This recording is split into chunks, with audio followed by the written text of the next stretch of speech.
So we have not probably officially, or we have not officially met that 24 hours notice. At the time that I figured that out, the television cameras had been turned off and everybody had dispersed the meeting. So I was faced with the judgment of complying with the letter of the law, since we have 20 hours notice instead of 24 hours notice, or the alternative is trying to get word out to everybody that we were going to meet back at 7 o'clock.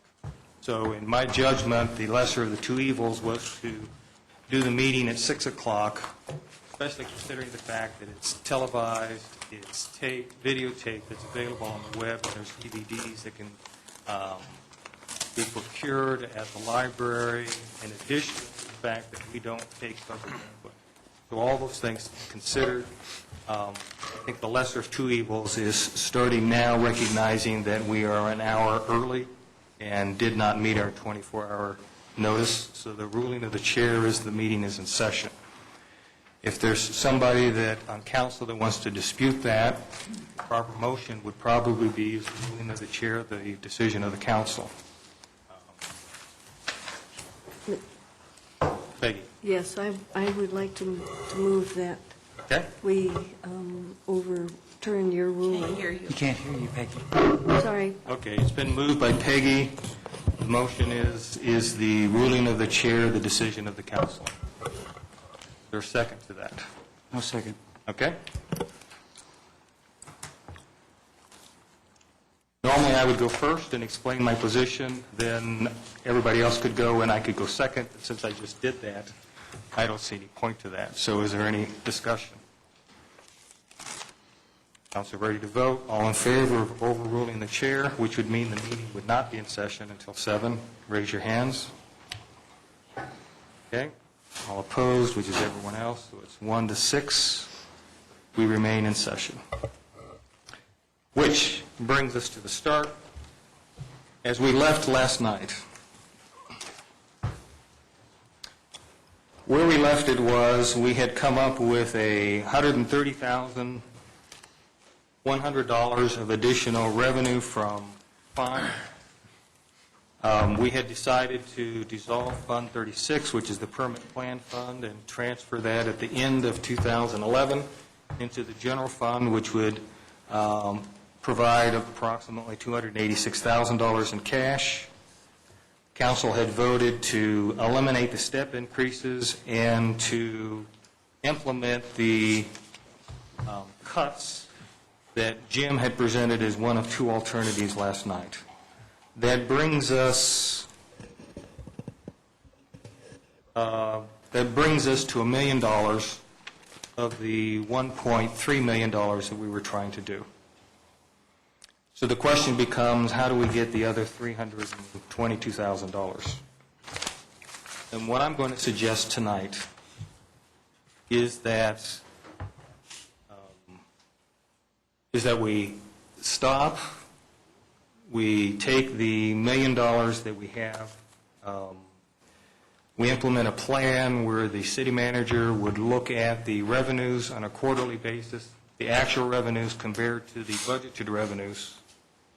If the actual revenues come in less than the budgeted revenues, that we would then implement furloughs in order to prevent our reserve from getting any lower than it is.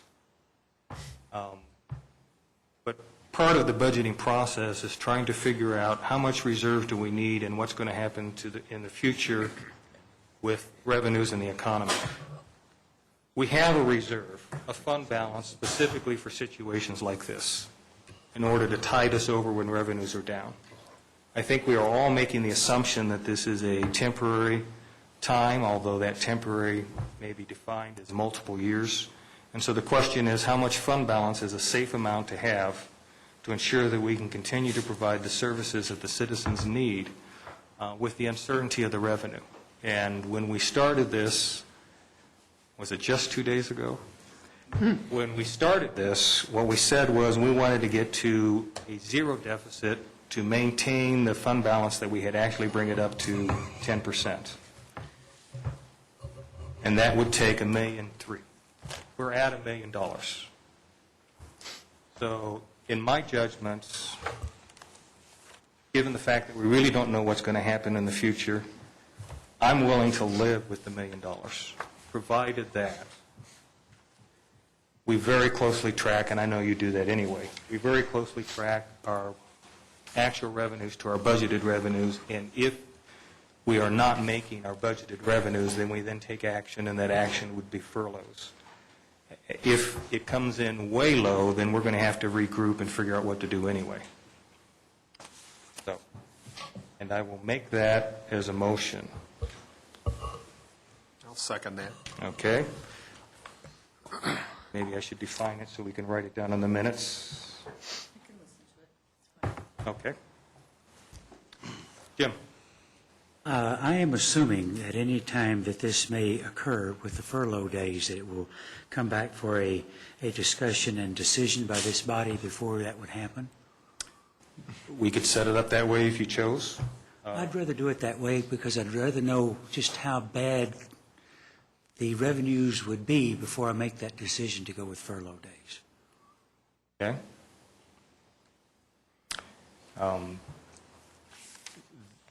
I'm not arguing against your motion. Yes. I'm just arguing about what I want to see happen in the future. You just don't want it implemented on an automatic basis. Absolutely, that's what You'd I like do. to have a report. And- How bad does it look? An opportunity to talk about it. Sure. I agree Go. with Jim. I would like to have some sort of designated tipping point. Designated what? A designated tipping point Okay. prior, like determine that if we can even tonight. Well, the designated tipping point for me would be $100,000, because that's what you get on furloughs. And I realize that that's a rather small amount, but the alternative that we have is to get the money tonight, or to wait and see what happens with the economy and not take any more measures unless the revenues end up turning out worse than what we're projecting them to be. And if they turn out worse than what we're projecting them to be, then we have a bigger problem than what we thought we had. We would probably, and Doug Farman and Phil can help me out with this a little bit. I need to think about this a little bit, but I'd probably want a little more flexibility than 100,000 in a $45 million budget. 100,000 is really, really tight. 1-1?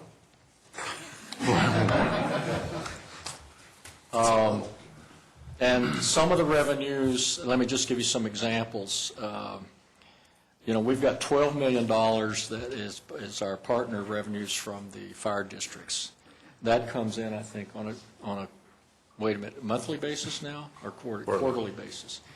We have, and we talked a little bit about this before, is that we have cycles. We'll get a surge generally in January because we're looking at Christmas sales coming in, and then February and March kind of go flat, and then we'll have another surge usually in spring with Easter, Mother's Day. You're starting to see a bump in restaurants and all that kind of stuff. So, and then we've got the franchise fees. So on a quarterly basis, maybe about a 1% variation. Doug, what do you think? I'm just a little nervous about the 100,000, and I understand where you're coming from because that's what we get from the furloughs. But if that's because I'm just kind of talking about these variations. Mm-hmm. But let's just say if it's on a quarterly basis and 1%, give or take, is 450,000. If we came and said, okay, we're going to implement furloughs, let's say for the second quarter, and we tell Eric, we need 3 furlough days or 4 furlough days, to get to, in other words, to sort of replenish. So you're down 450, 4 furlough days, you're getting pretty back to standard. So I guess, given the variations, I mean, we can work it any way you want. It's just that, to me, that feels a little more realistic in terms of how the cycles of those revenues. But I'll have Tiffany and Doug, you guys live with those a lot closer than me, so maybe just weigh in here and give the council your judgments. Yeah, I guess, I think you mentioned the fire partner revenues, and those are a substantial part of the general fund revenues. And then property taxes, those revenue streams are pretty stable, pretty consistent. But when you're talking about maybe franchise fees and building permits, it can be a little bit cyclical and might swing from month to month. But I guess it depends on, is it 100,000 over the quarterly target amount or 100,000 over the whole $45 million annual budget for revenues? Because that's the small fraction. Peggy, and then I'll Yeah. Well, number one, I'm not comfortable doing any in this direction. I'd like to try to find a little bit more, at least a little bit more tonight with some discussion. But I think rather than saying, okay, here's a dollar figure and or this range and this is what triggers, that would be much more helpful if the direction passes to have an update after we get the monthly report, explaining, because it's patterns that also are important. We recognize these changes, but if you see a significant month-to-month comparison, same month previous year, same quarter previous year, you start looking at those kinds of patterns, or you're seeing a slight decline every single month going on, but you haven't hit that target, I think it would be good for us to just touch base. And we could certainly, because you get the monthly revenue reports Right. now. And I know Mr. Cernanek had brought this up in a previous discussion, hey, should I be looking at month or should I be looking more at quarter? And just based on our experience, the quarters are a little bit more telling for a variety of reasons. One is that many of our businesses file on a quarterly basis. And so a lot of times you'll see thinner reports in those interim periods because some of the bigger businesses will file. So if you go back and look at the last, say, 5 years of sales tax revenues, you'll see those surges in March, June and October. But we have several years, right? Yes, so ma'am. we can see and we those. could look at if we saw something just absolutely abnormal, just like this is way out of the box. But we could do that and monitor on a more close basis. Because in one sense, you're monitoring more closely than we're aware of, right? I mean, I know you have a hand on the pulse.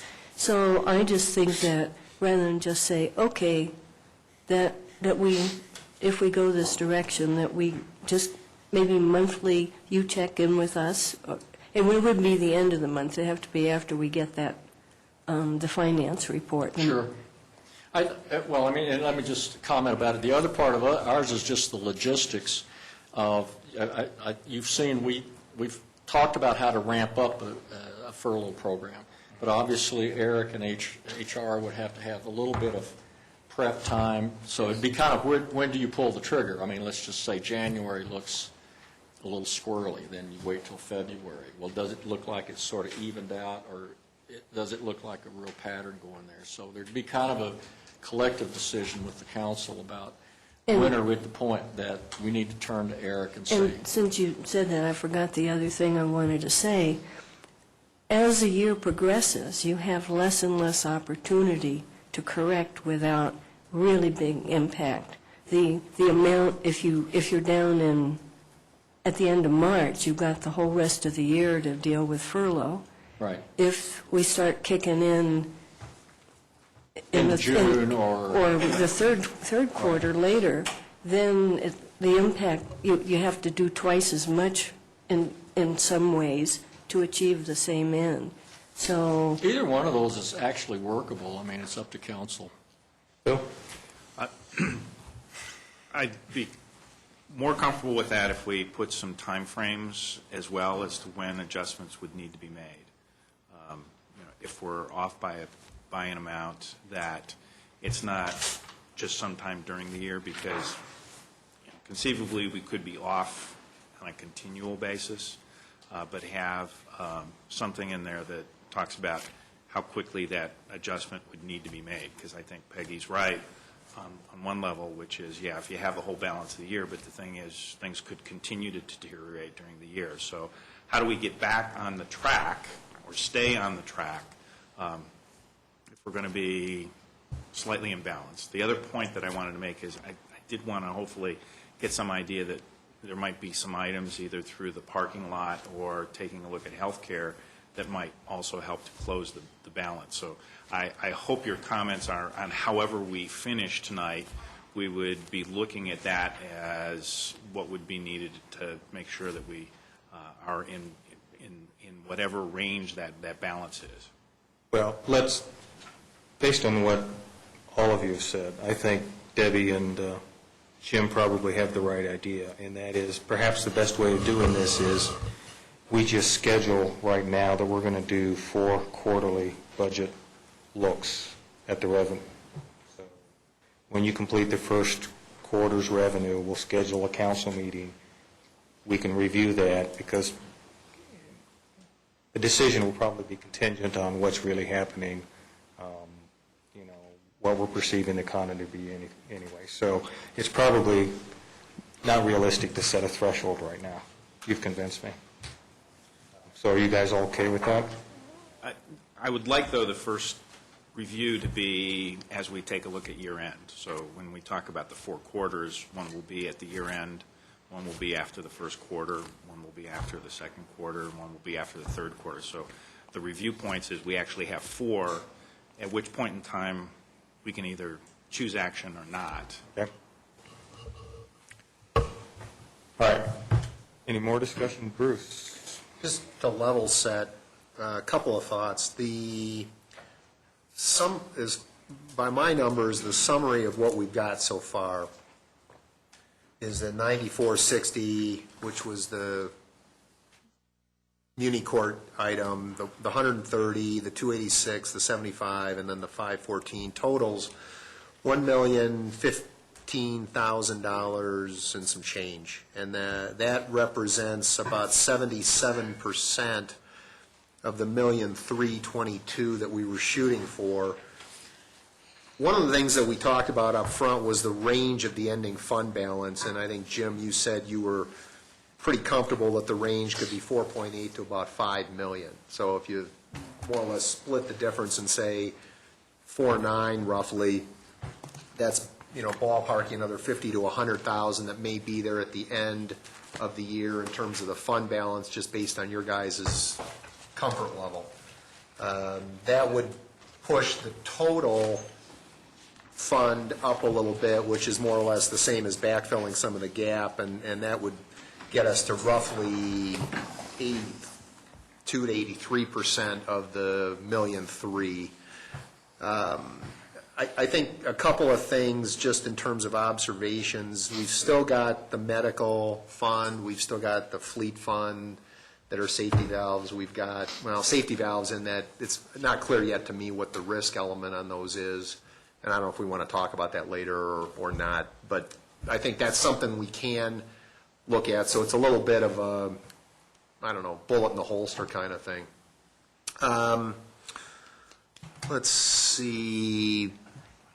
The only one on the, I guess I would just throw out, I got, and I know, Joel, you're here tonight. I got a call from Mark Rogers as well, and I mentioned this to Jim, but the folks at the fire staff had been interested, and basically said they were interested in sharing the burden and willing to step up and try to work with the fire chiefs and whatnot, and had some experience with the IAFF in terms of doing some of this stuff back east, where there's been a lot of really extensive kinds of economic impacts for services up and down the line. So I don't know, what you guys have done in terms of engagement in that regard, but I'm guessing there's some other things that could come out of that kind of a contextual discussion back and forth in terms of how jointly can we work together to save, some money operationally. So I just throw that out because I got the phone call and wanted to pass it along.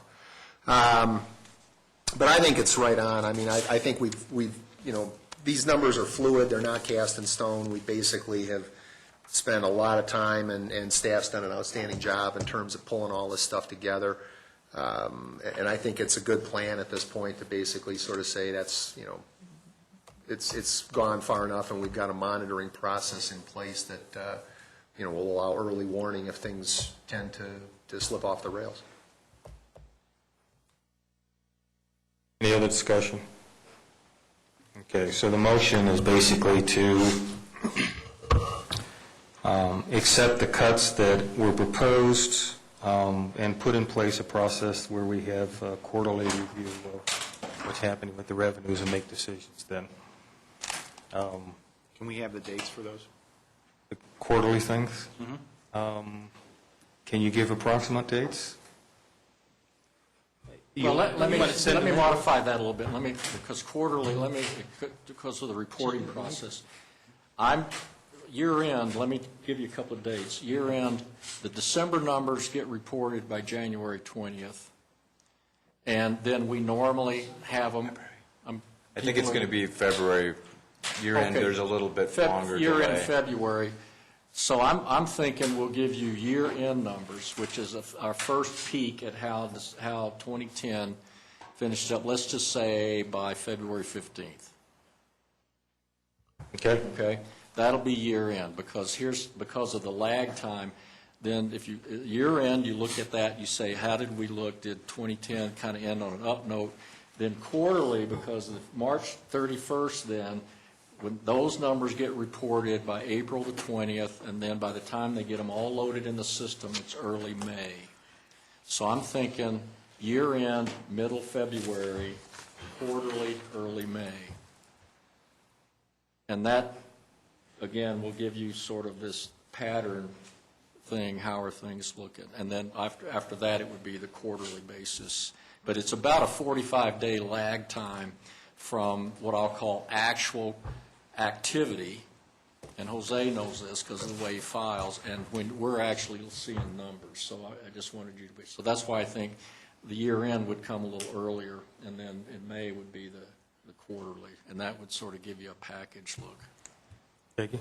Yeah, as a sidebar on this, I'm assuming if we have something exciting happening in the world economy, as we've had, Yes, ma'am. that we wouldn't wait to get numbers before we decided we might want to take a look at something. No, ma'am. If we have another catalytic event, a big meltdown in the bond market, a terrorist attack, and all of a sudden banks are freezing up and there's runs, and or even locally here,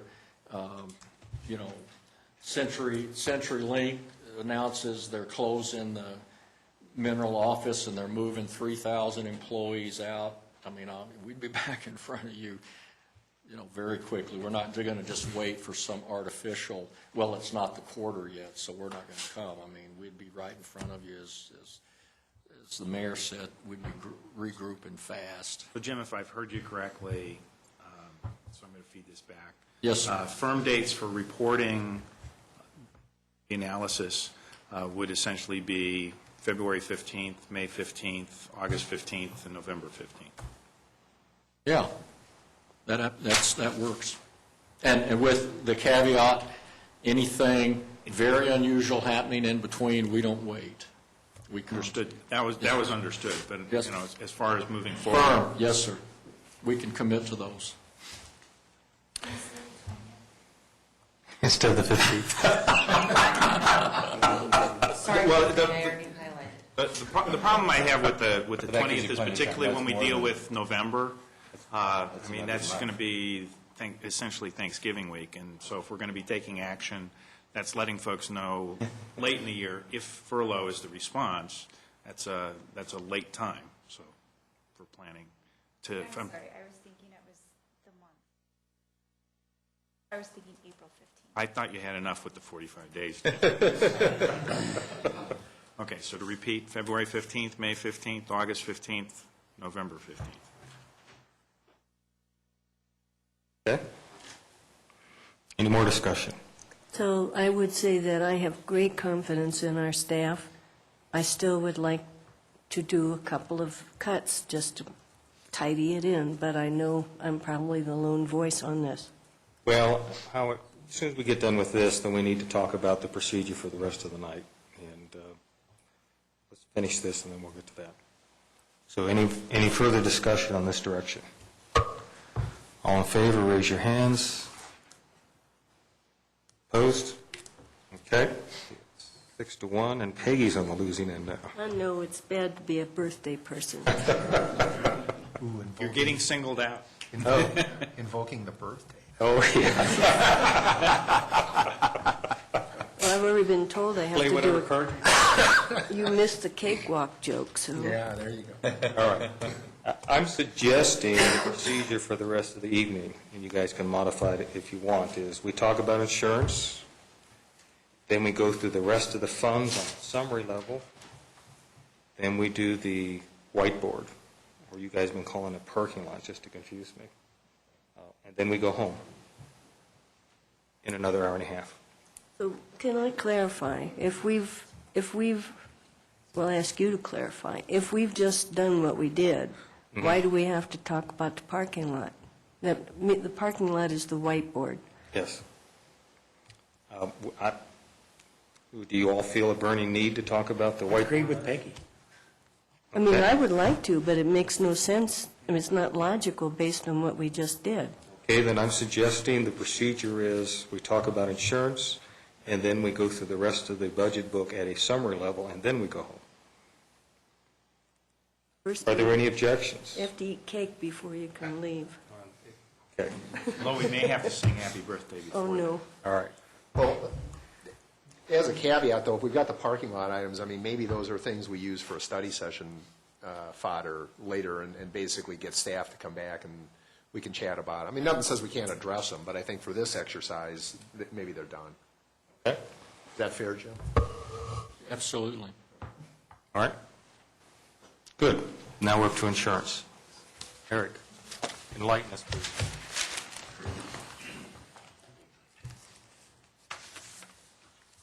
We have an agenda, but it's hidden.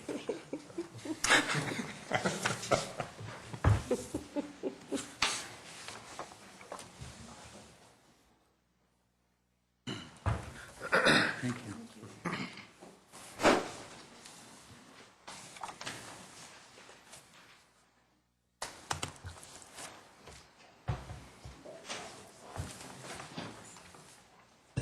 Okay, so I'm going to start with the health, or the actual fund itself, and kind of walk us through that, so that hopefully everybody's kind of keeping on the same page there. The health insurance fund, you'll find, is on page 268 and 269 of your budget book. And what I would like to do is to start out just with a quick overview of how this fund works. So the fund, on a very high level, is revenued by two main sources. The main sources are you bring in, and I'll use some large round numbers as examples. Maybe you bring in $4 million from your general fund, and you expense that based on positions. So that's a payroll-driven revenue. And then maybe you're bringing in a $1 million of revenue also through payroll that is being charged to the employees. So again, payroll-driven. And then there are some smaller revenue pieces that go into the account from interest and other insurances, such as individual stop-loss, aggregate insurance that come back into the fund. So if you want, you can think of that $5 million that's coming into the payroll as your revenues, and then you bill your expenses against that.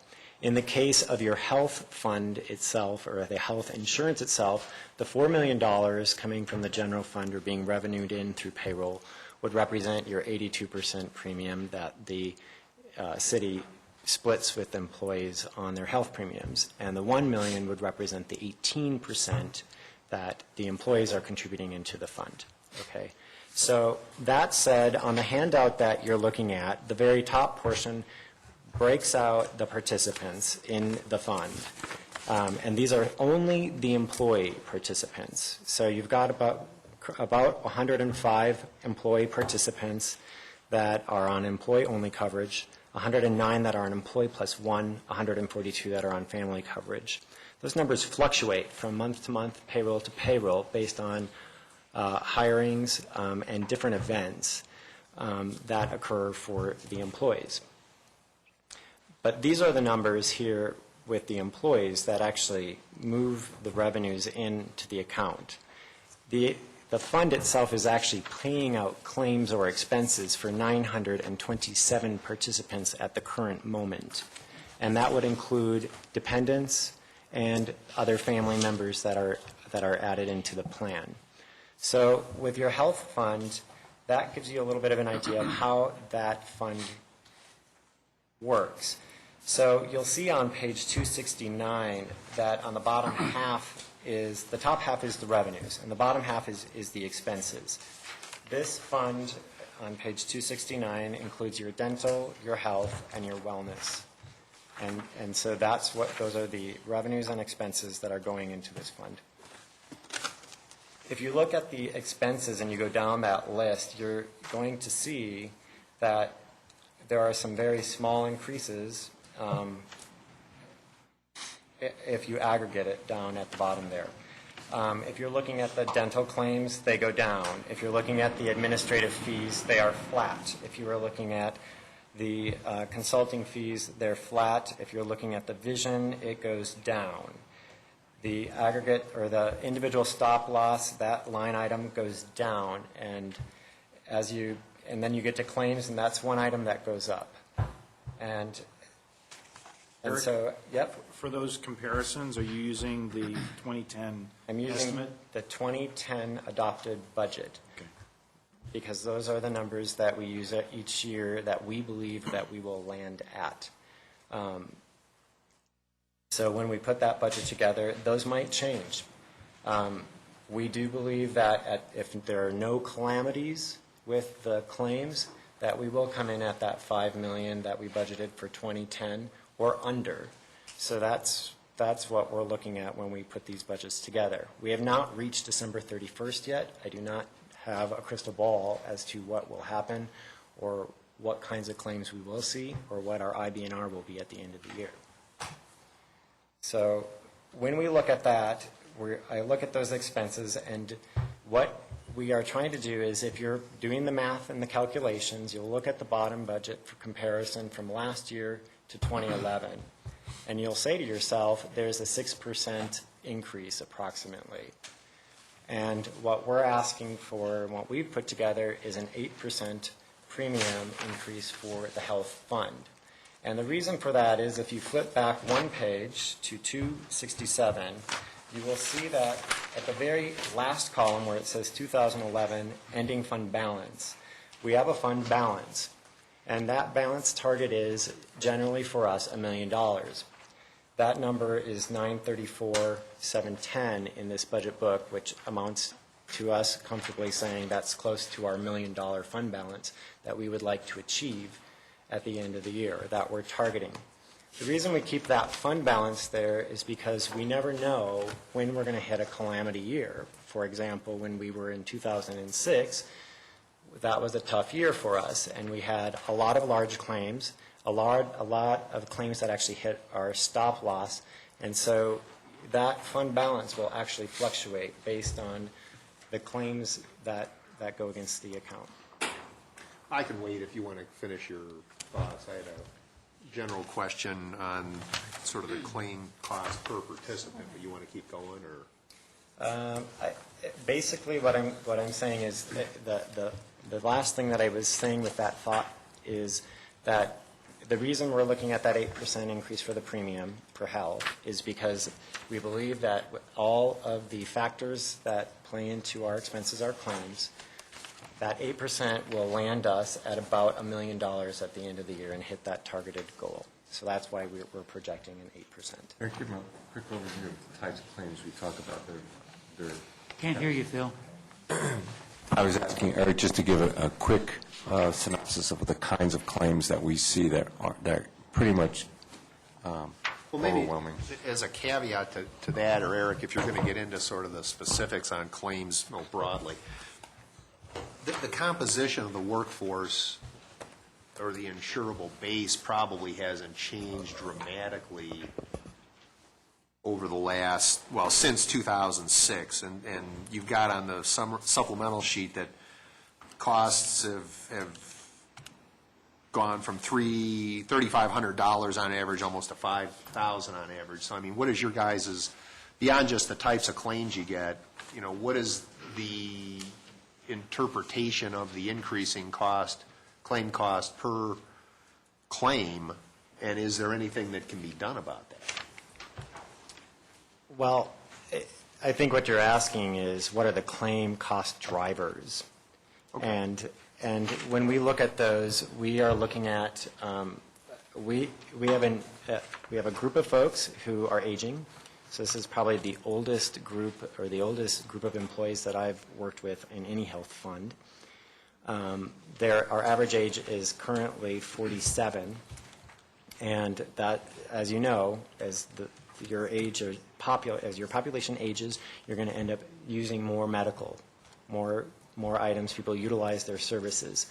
We also have a population that is fairly spread out within the metro area.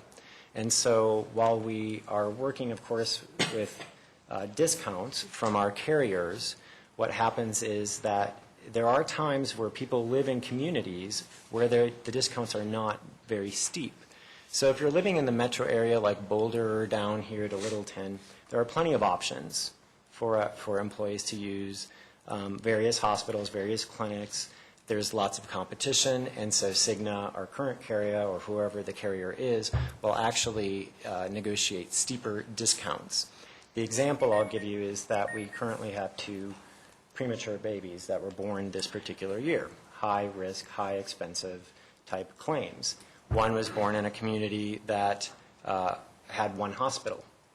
The negotiated rate was a few $1,000s discounted off their reasonable customary. Then the other was born here in our metro area, and the discount was about $30,000 off the reasonable and customary because of that competitive piece that Cigna is able to negotiate. So that's one of the drivers, is location. Where are our folks living and where are they receiving their care? One of the other drivers is, of course, what types of claims do you have? We have a number of high-risk claims that the underwriters like to point out and that we argue with them quite a bit about every time we're working on renewals. We have 4 cancer claims that we're tracking right now. We have a couple of unusual blood pathologies that we're tracking right now that the underwriters don't like. We have, of course, the preemies, which are always high expense, and they're high expense not just for the year they're born, but for several years following. And they track that, and they track those kinds of expenses. We have a number of neurologic pathologies that are chronic, and they are high expensive type claims. So we just have some unusual types of instances on our overall plan with these 927 currently participants, and the kinds of services that they need to utilize. And that may vary from different groups or different populations. It just depends what you've got in your group. How does it compare, so the standard benchmarks, I mean, you guys gravitate toward, or, you know, other municipal comps.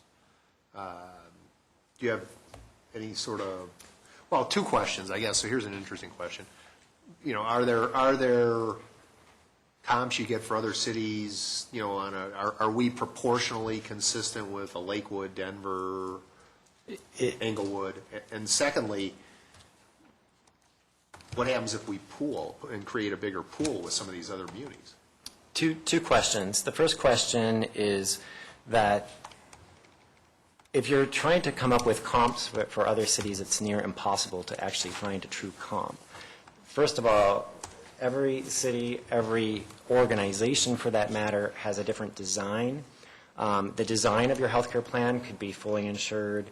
It could be self-funded, such as our plan. It could be an HMO, a PPO, a POS, and that shouldn't affect the claim issues, though.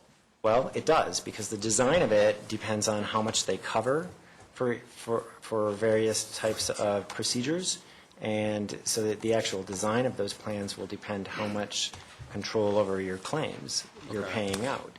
Bruce, we had looked at some of those comparisons, and Jim and I and Eric got together, and we tried to find as close as we can, and it is nearly impossible, but What we do instead is we try to benchmark against ourselves, and so we look at our history and we try to improve upon that. And that's our goal, is to drive the claims down as best we can by managing that, what we do with the fund and the design.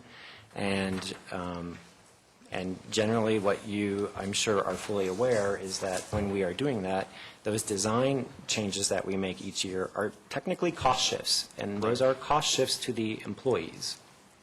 And if you look on the second page of the handout, you'll see some of the design changes when we met as a budget team. For instance, on the, we eliminated the infertility benefit. Not very, it's just a high-cost item, so we ended up saying we're not going to do that any longer. So those were some of our conscious decisions to try to get a hold of our claim history. And I leave it at that and see if you got any more questions. Well, what about the expanded pool issue in terms of, again, I mean, what if we combined? You'd have to find another self-insured or somebody who wanted to go self-insured, so forth and so on. But if you did it with another city, I mean, in theory, you'd have a bigger risk, particularly if ours is sort of an outlier anyway. Let me comment on that, and some of you may remember when Kevin Burke was still with the organization, and Kevin was head of administrative services. He spent about a year and a half before he went over to Boulder and tried to get a couple of our sister agencies, Arapahoe County, Inglewood, and Greenwood. He was kind of looking at tried to put together a South Metro pool, Bruce, just like you're suggesting. And Phil might remember this, I think he spent a year and a half trying to get, and I can't remember, I specifically remember Inglewood, Arapahoe County, and Greenwood. I don't remember if anybody else was in there, but it was at least a stab at it. And, as Eric said, sort of the customized, each group wanting to have their own plan, kind of have the plan that they like, and they just never could pull it together. I mean, it's not to say we couldn't go back out and try, but Kevin, and for those of you who knew Kevin, I mean, he was a driver, and he spent a good 18 months, and then finally he threw in the towel. So that was it. We did take a stab at it. Not to say we couldn't look at it again, but we've. Yeah, I mean, it's a question of cost benefit. I mean, I guess today's environment is probably different enough that maybe people would be interested, but Right, but we did take a really serious run at it. Wanted to just give you that history. Yeah, no, that's good. I think one of the things that Eric brought forward when we knew we were entering this budget dilemma, and also there were some other reasons to switch carriers, and we thought the market was really good and really competitive, so that's when we solicited, we formed a committee, and we went out, and we I think, got a better than what I expected arrangement with the current carrier that we have today. But when you say carrier, what you really mean is an administrative agent, because you're self-insured. I'm sorry, you're right. Okay, just you're to make right, sure. I'm sorry, wrong terminology.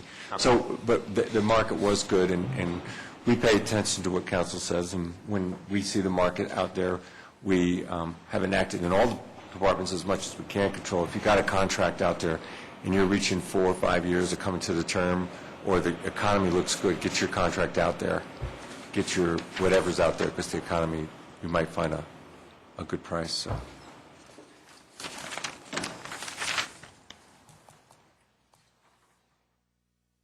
Please. In benchmarking, Eric, the premium participation, the cost sharing of the money going into the pool, have you benchmarked that, the 82-18? We have, and it's close to the market. It also depends on the market itself.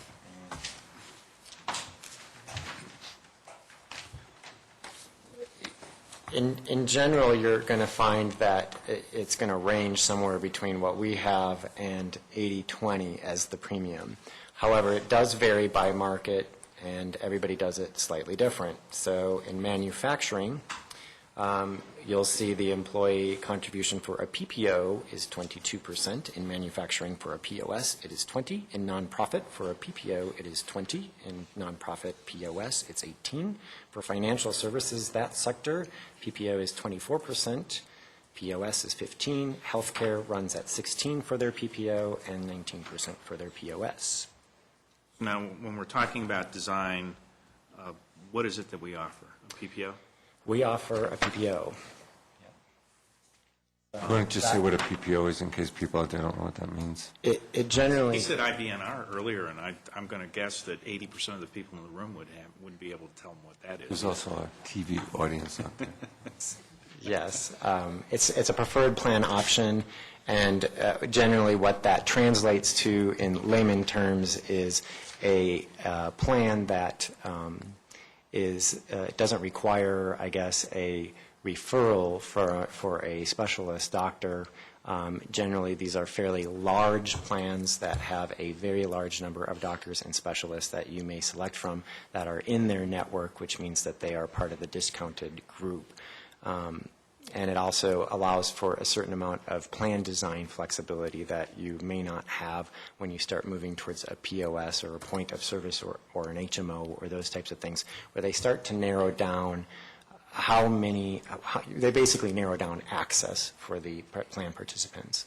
Best way for a lot of folks to understand a PPO is when they think of Blue Cross Blue Shield. It's probably the largest PPO network that there is in the state, I think, so, as far as a PPO network. What that allows for is some opportunity for negotiating discounts with the network. And so that allows for, and there's some commitment that the folks that have contracted into the network will provide certain number of capita days that are going to provide for coverage that's there. See, I knew you knew all this stuff.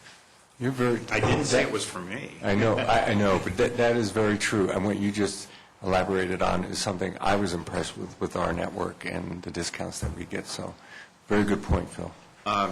Question on, because it changes the risk profile and the item to, be even more concerned with the reduction in the reserve fund for this. Talk about the change in the specific claim limits is because what is done in a self-funded plan is you don't go entirely naked out there because our pool, though being a large number of employees, is not so large that there can't be significant variations on specific claims as well as an aggregate level of coverage. Aggregate being how much does the plan have in total, specific being specific participants' claim level. I'm noting that there's an increase in the spec limit from 125 to 137.50 and an elimination of the aggregate, recognizing that, and my question would be, as being a self-funded plan, do we fall under the elements of no lifetime maximums starting in 2011 that is part of the health care? So in effect, we have that as essentially an unlimited item that means that on an aggregate as well as a specific claim. Although in our case, we always had a no lifetime maximum in our plan design. But that changes in 2011. Are we subject to that? Yeah, we will be subject to that. And when you're looking at to speak to your question about aggregate versus individual stop loss or ISL, we did do an ROI analysis on both of those insurances. 2010 represented the first year that we did implement an aggregate stop loss, partly because we were trying to figure out if that made good sense for our plan or not. And what we found was when we did a historical analysis on the ISL, we do receive a pretty good return on that investment, which I'm sure the insurance companies would not like to hear. You don't always receive a return every year, but if you look at it over a historical period, you may. And in our case, because of the nature of our population, the period from 2005 to 2009, which are completed years, our return on our investment, meaning what we got back over and above beyond what we paid in premiums, was $369,392. And so we know that for us, with our population, its demographics, the types of claims it generates, the ISL or the individual stop loss is a good bet for us. The unfortunate piece is that there is an increase from the 125 to the 137.5, and we are in the middle of negotiating that right now and haggling with our underwriters about that increase. But to not increase it, they were asking for a 54% increase in our premiums for the ISL. And so we're currently, and we're not finished with those talks, at 137.5 to keep that cost down. You're absolutely right in that it does increase your risk by another $12,500, whatever, per participant. However, the glide path there that we're also looking at, per claimant, and what we looked at is the aggregate coverage. So there's a couple things that we looked at on the return on investment. We're not going to receive any payments back this year on our aggregate coverage, which you track generally your larger claims to see how many of those you're going to have that could be driving up your overall aggregate claims cost. And we found that our threshold would probably need to be close to about 30 of those. And we are estimating that we'll have about 13 to 15 by the year end. But the other piece that's important here is that if you are increasing your ISL, you usually have less of a need to maintain that aggregate coverage. So there's a little bit of a relationship between the two coverages. I appreciate that, Eric, on that side, but what it does is it's essentially by not having an aggregate level of coverage, it actually puts us much more in the insurance business because that means our risk is uncontained on that. And so it puts us out there. And so philosophically, I'd say I'd have an issue in going entirely naked on the aggregate, particularly with the requirement of the elimination of lifetime maximums. We got, you kind of get front. And that usually is used as a gauge on what kind of reserve level you need to have. Because if you, and I don't know what our numbers are, that would require a sharper pencil around some of this, but if you hold your reserve so that your aggregate cap is there, then at least in any particular year, you're not going to blow the rest of the budget by the fact that you might have claims outlasting your fund level. That is a certainly a legitimate reason to add additional coverage, but at monitoring our return on investments and monitoring the likelihood of us hitting it, that was one of those decisions that we made. And to back up, I may not have been clear, previous to any health care reform, we did not have lifetime maximums. But that, that's clearly a council prerogative, Mr. Cernanek. I mean, Eric is giving you the best staff decision, but if you want to advance and think it's more prudent and practical and cost-effective to add aggregate stop loss, we can certainly run the numbers, bring that back to council. We're just giving you our trend line and our best judgment, but if council thinks it's too risky, then certainly that's your prerogative to add that. I don't know if everyone would understand the risk level that's there, but I would basically say it puts us in the insurance business as opposed to having a contained. And we acknowledge that we're making our best judgment and hope, we think so far, at least based on the 4 years we looked at it, that it's a good play, but we certainly acknowledge the point you're making.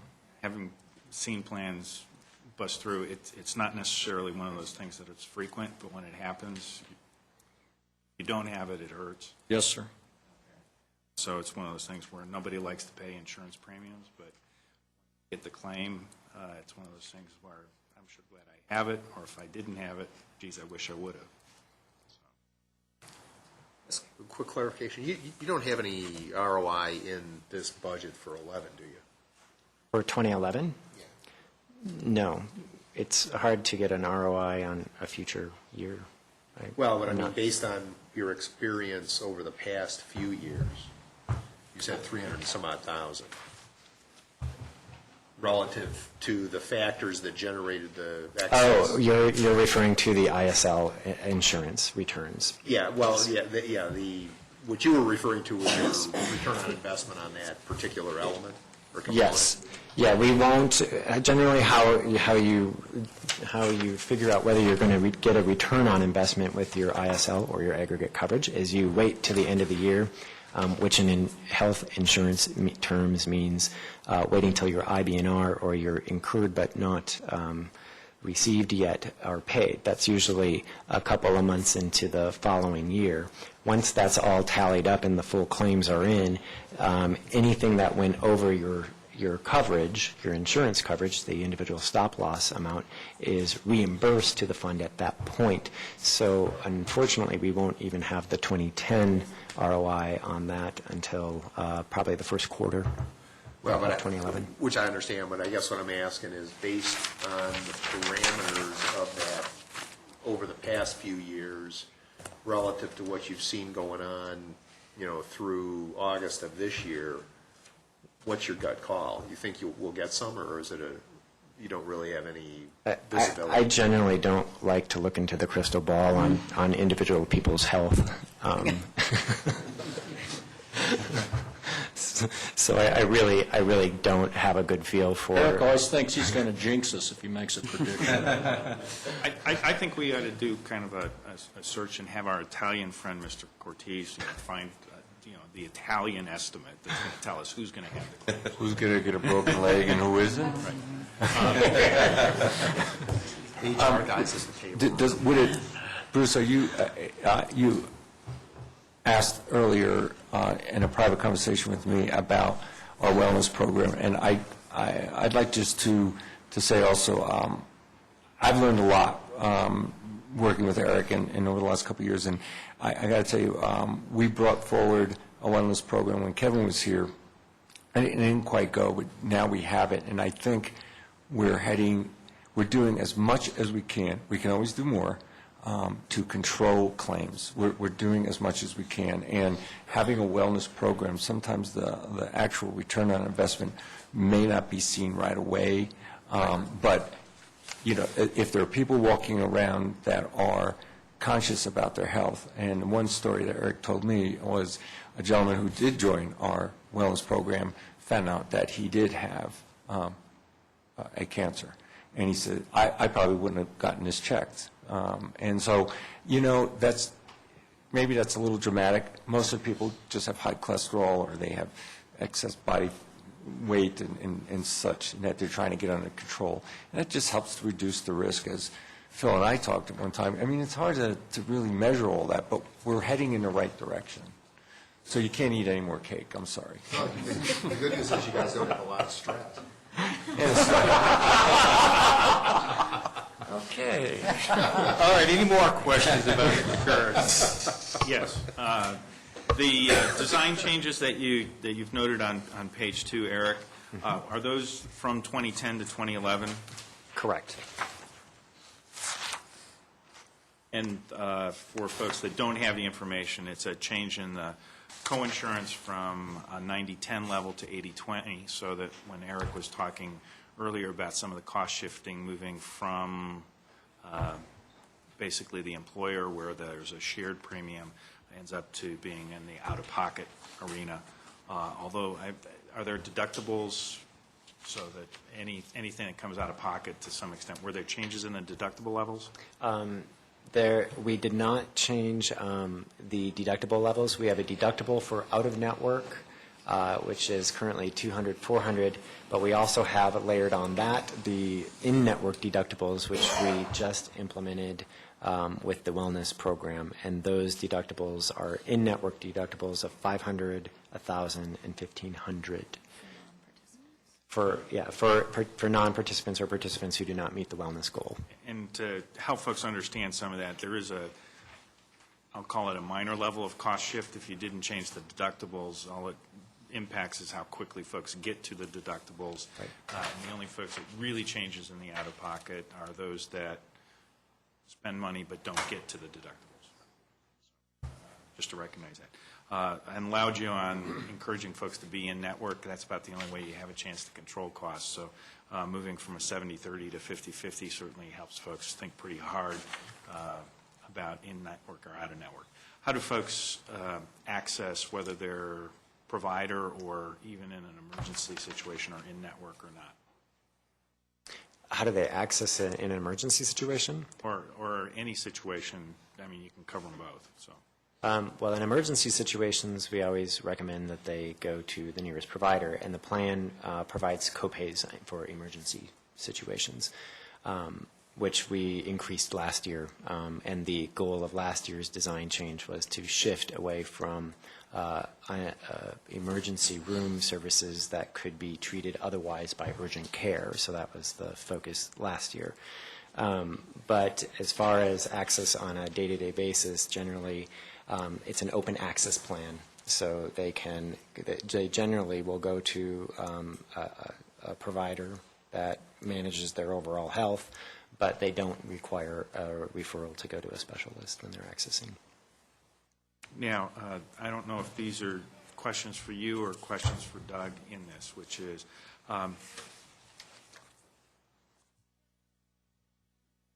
with the changes in design, looking for an 8% increase in premium level, and I'm trying to follow that through to the summary lines that are appearing in the proposed budget, because, and this was some of the discussion I had with the city manager, you're talking about an 8% increase in the premium level.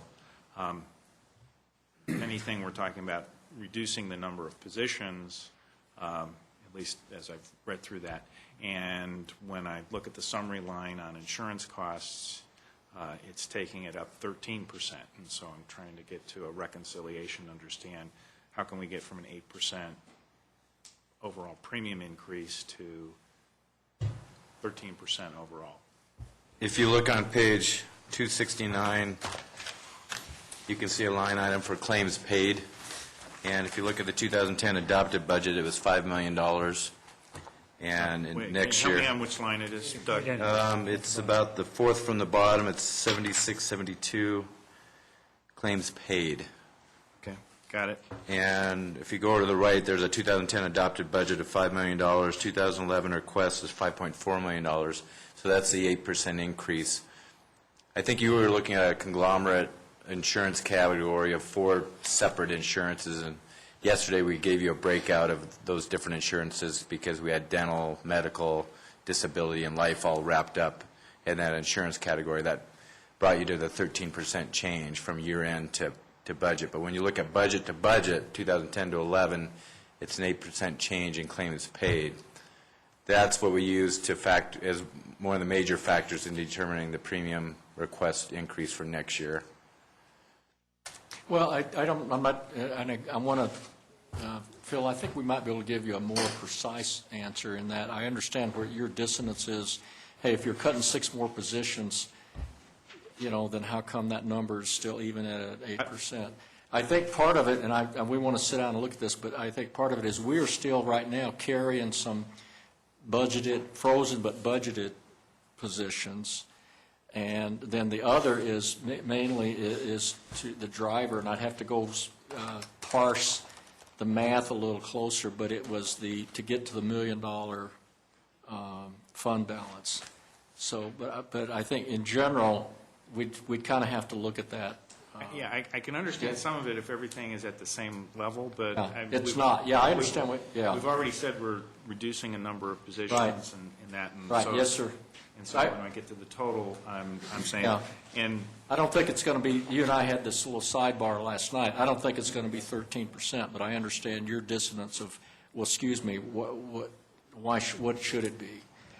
Even if I take the 8%, which, you Yeah. know, I'll take Yeah. that right now, because that's a whole lot of other covers to underturn, so. Yeah. How about the excuse we're getting older?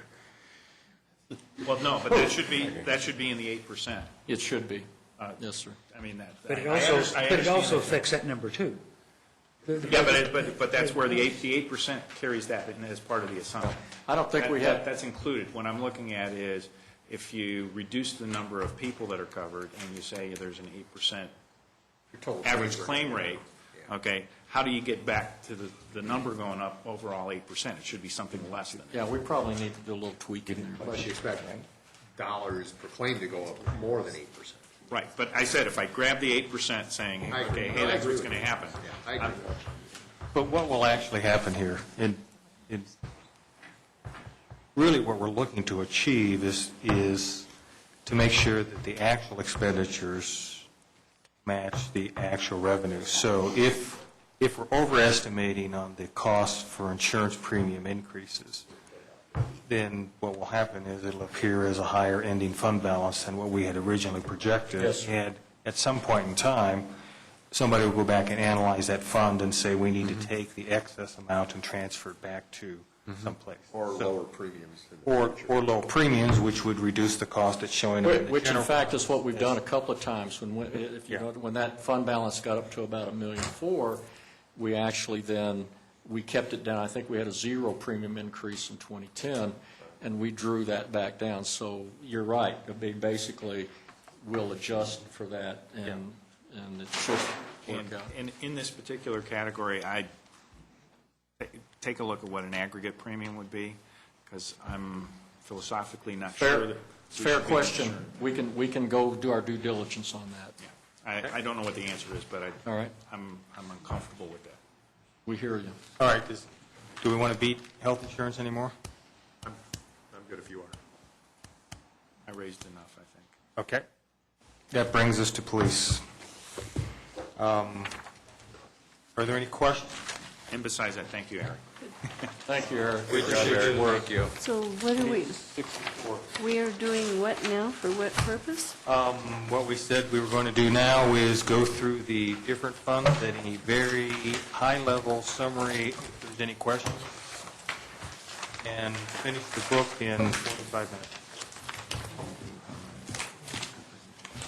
So, any questions on police? Well, it's not high level. I just wondered about 2 staff with 1 dog on page 72.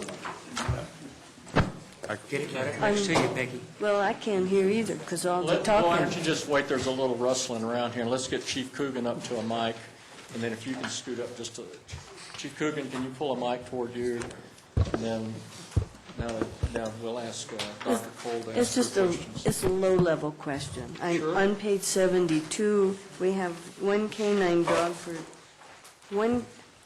we have canine training for dog handlers, 2 staff, and I thought the canine was a dedicated staff person. We have 1 canine officer, but we have to train the decoy officers that work with Okay, the actual that's- canine that's officer. fine. So I that's why it just- says 2. Thank you. Bruce? Chief, you got on 70, question, the last item on page 70 is radar replacement program, $10,000. Are these things, they just get out of calibration to the point where you can't recalibrate them, or what causes them to go obsolete?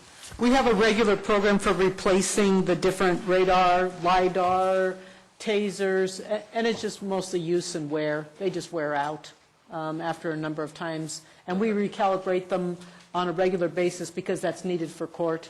But it's just simply that the equipment wears out, so we have a regular replacement What's the cycle. useful life of a radar gun in a vehicle? I'd have to ask Commander Christensen. I think it figures out about 6 years. Okay. So we do a few each year. Okay, but you guys are tracking them, so it's, first in, first out kind of thing, and to make sure that the older ones are having to, I guess the ultimate question is if what do you buy them, what do you do with the old ones? You just take them out of service, or, because if they're still functional? Yeah, usually they're from use and wear and tear. Sometimes they're Not not too in too good a functional. shape by the time they're Okay. banged around in a car for 5 years. Okay. I think Bruce was looking for, can you repurpose them to be radar detectors? Put one in my car. I don't drive that fast, though. Any other questions for police? Thank you. Fire? Thank you. Questions on fire? And I don't have the page yet, but I do, so let me find the page. While you're looking it up, we'll have Chief Mullen come up. That's a record, I got to tell you. That's, we're marking the records here. We got a schedule. Well, Exactly. I got one. Okay. Question. One question. Chief, help me, on page 79, we say we got the deputy fire marshal position being eliminated. I guess, speak to that, because again, there was a letter, we got the letter, everybody got the letter in the packets, right, from the, It was an email was it an email? from the union. I thought it was in the packets. yeah. Well, we all got it, one way or the other. Everybody saw the letter? Yes. Okay, so I guess maybe you can address the nature of it and the decision to not continue with the position. But can you help me understand exactly where the cost savings is in the budget pages? Because I was having a hard time locating the savings. Maybe it's a Doug question. Are you talking about the, Deputy fire marshal position. I don't see it either, but Where is it actually coming out of a budget line item? that is one that's a prevention division, which is the 400, I believe. Okay, so hang tight.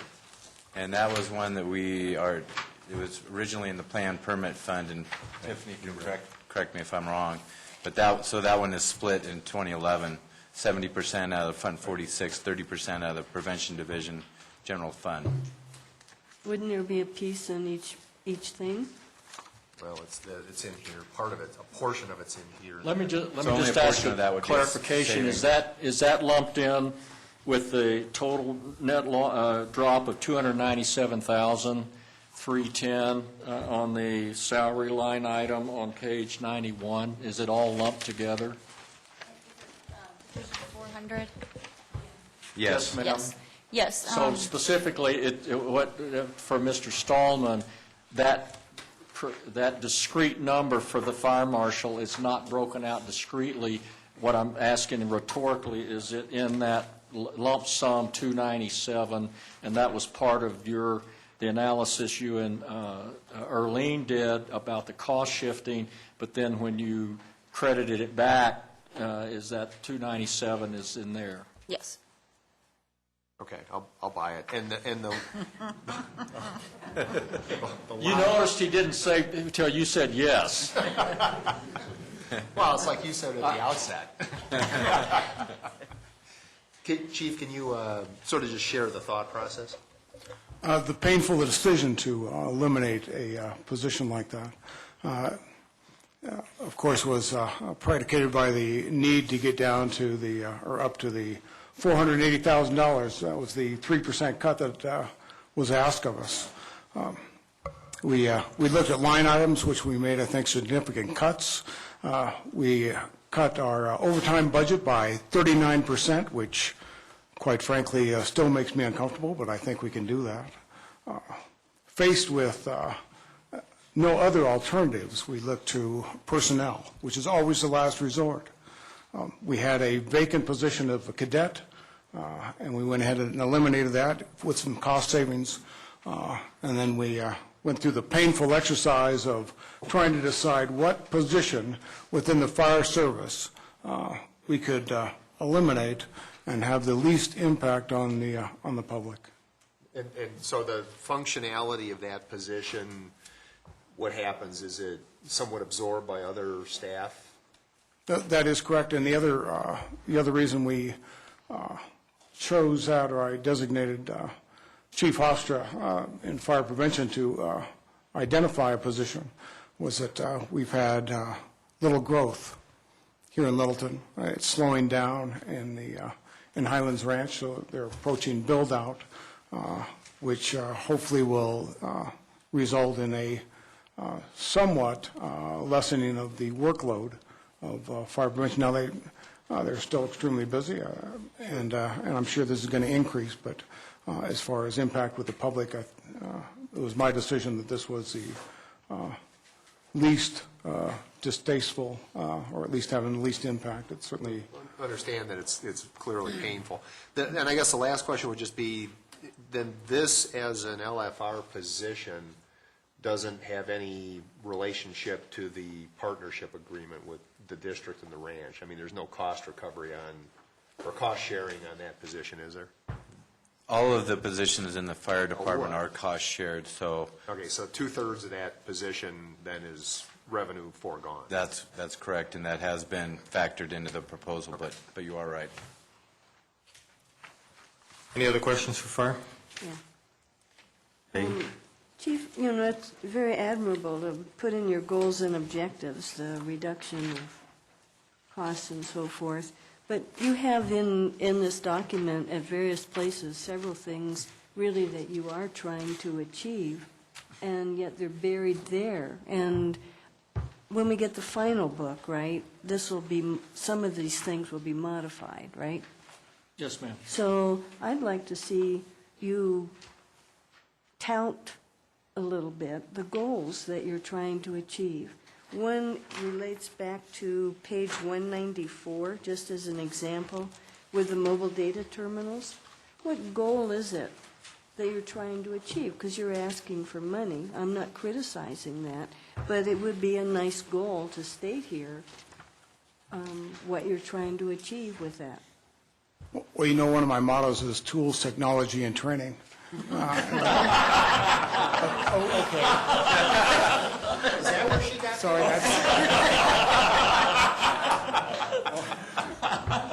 should have stayed sitting here, that's not...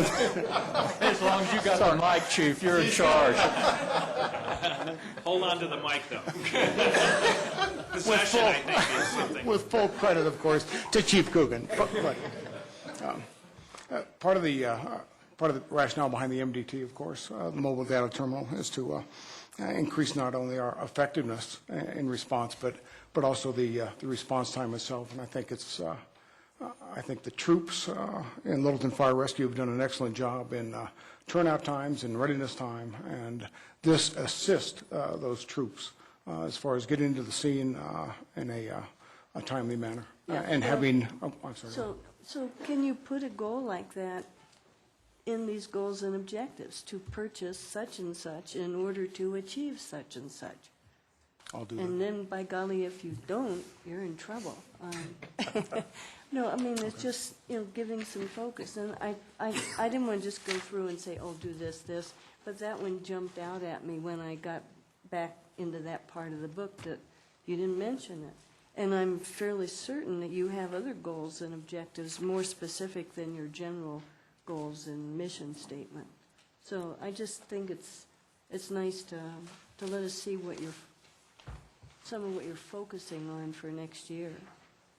Then I have one that I'm a little confused about. On page 102, the Emergency Planning Department budget summary, I'm not understanding why that's in fire when this mission statement says the Emergency Planning Department is part of the Police Department. Councilmember Cole, I believe that is correct.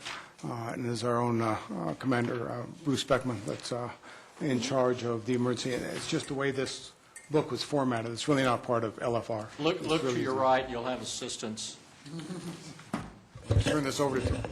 Emergency Planning Division is Department 29, which follows Division 22.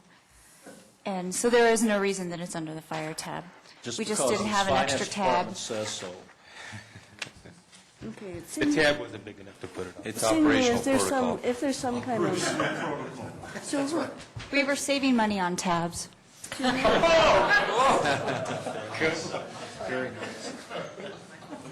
right, any other questions for fire? Yes, I do.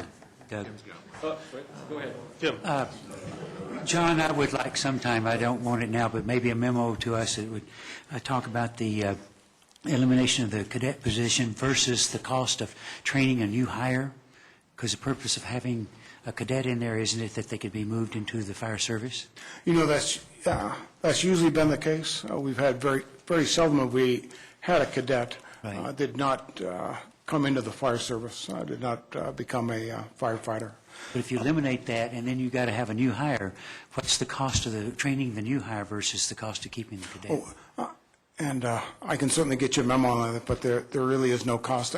The cadet is a person who wasn't involved in training, wasn't involved in actual firefighting or even in the fire service, other than being an adjunct as far as getting equipment to and from stations, delivering mail, those kind of things. I mean, it was a good program, and it certainly is a valuable position. But as soon as that cadet passed the test and was accepted as a firefighter, we would put them through the same training. So there was actually no cost savings per se. That saves my memo. One adult. Saves your memo. Okay. Scratched. Chief, or Doug, real quick, on page 88, what is line 7540, 32,000 was appropriated in 2010, includes an RMS fee increase. RMS fee increase means what? What's an RMS fee increase? That was moved up to, well, I thought it was moved up to software maintenance. I thought that was Chief Ireland says Chief he can- Ireland he can can answer address that. that. Thank you, Chief. That is the annual fee that we're required to pay for our records management system. Okay. But we didn't pay it last year? Or we did? No, we did. It just was contained in another line item. Okay. So it's just been moved to different areas in the budget to try and address that. Perfect, okay. Thanks very much. Thank you, Chief. Thank you. Any questions for community development? Library? Questions about the library?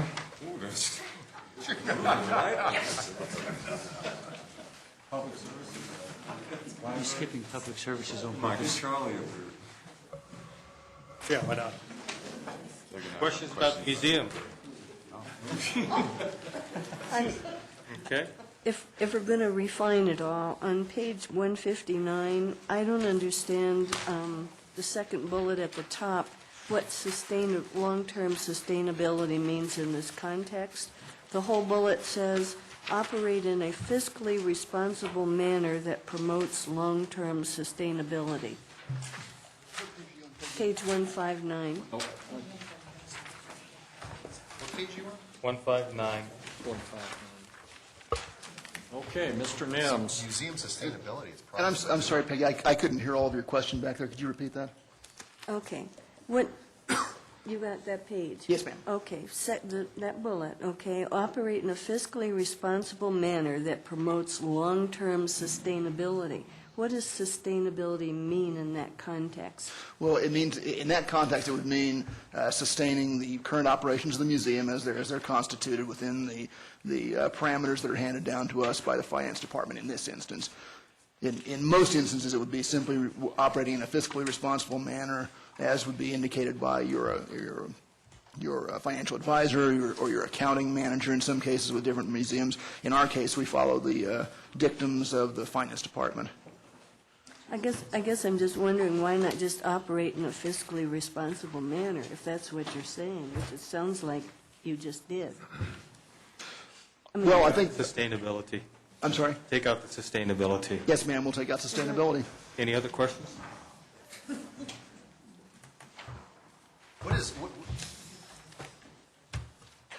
Yes, sir. I guess it is museum. What's the deal? What is sick leave buyout? I mean, other than the obvious. Page 173. That'll be general ops, I think, when we get there. Oh, I thought we were sort of doing the whole thing. No, that's not in my department anymore. Ah, okay. Yeah. General ops, questions? I'd be happy to address that. I'll restate my question. Sick leave buyout, and that's, several years ago, we implemented, and Doug can help me out here, but we used to be able to trade in your sick leave. And we basically had a major policy change to sort of a use it or lose it. Right. But at that time, we had people who kind of had vested rights, and there was a ton of work to convert from this accumulation trade-in And then, so that's still kind of, some people had these graduated buyouts as they hit a 20-year point. So it is dramatically decreased over the years, but it sort of tails out. Mr. Farman? That's correct, and there are Thank just you. a handful of employees are eligible for that. Thank you. Questions on special projects? Thank you, Tim. Special revenue funds, Wait a minute, page 207. wait a minute, you're whizzing too fast here. Okay. So you just went flying through capital projects, right? Yes. So give me a half second to see if this note is worth asking now that we've done what we've done.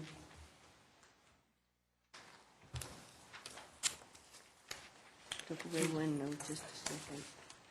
Can someone, talking about special projects and trying to keep it at a high level, there's a reduction in the special projects fund balance from year-end, or estimated year-end 2010 to estimated year-end 2011. In special projects is also where the water fund money went. Yes, sir. And we recognized we were going to pay down some of that for the police facility. Has there been any other conscious pay down of the water fund balance? Because I think it was about 10.6 that was transferred, and No. 5.8 so far has been spent on the others. You know, what the policy decision as we took it was council said, the water fund is abolished, we're moving it into capital projects. So we just see it, and what we said is if there are projects that we propose and council thinks are merit, that's just part of the fund balance. So there's not been a conscious separate accounting of the water fund. We consider that to be capital projects. You did specifically approve the 5.8 for the police facility, but the rest of it is if there's a project that we brought forward, that the balance of that, which is basically $5 million, is just part of, it would be part of the general, I'm sorry, the 34 fund balance. We've not made any special accounting accommodations beyond the police building.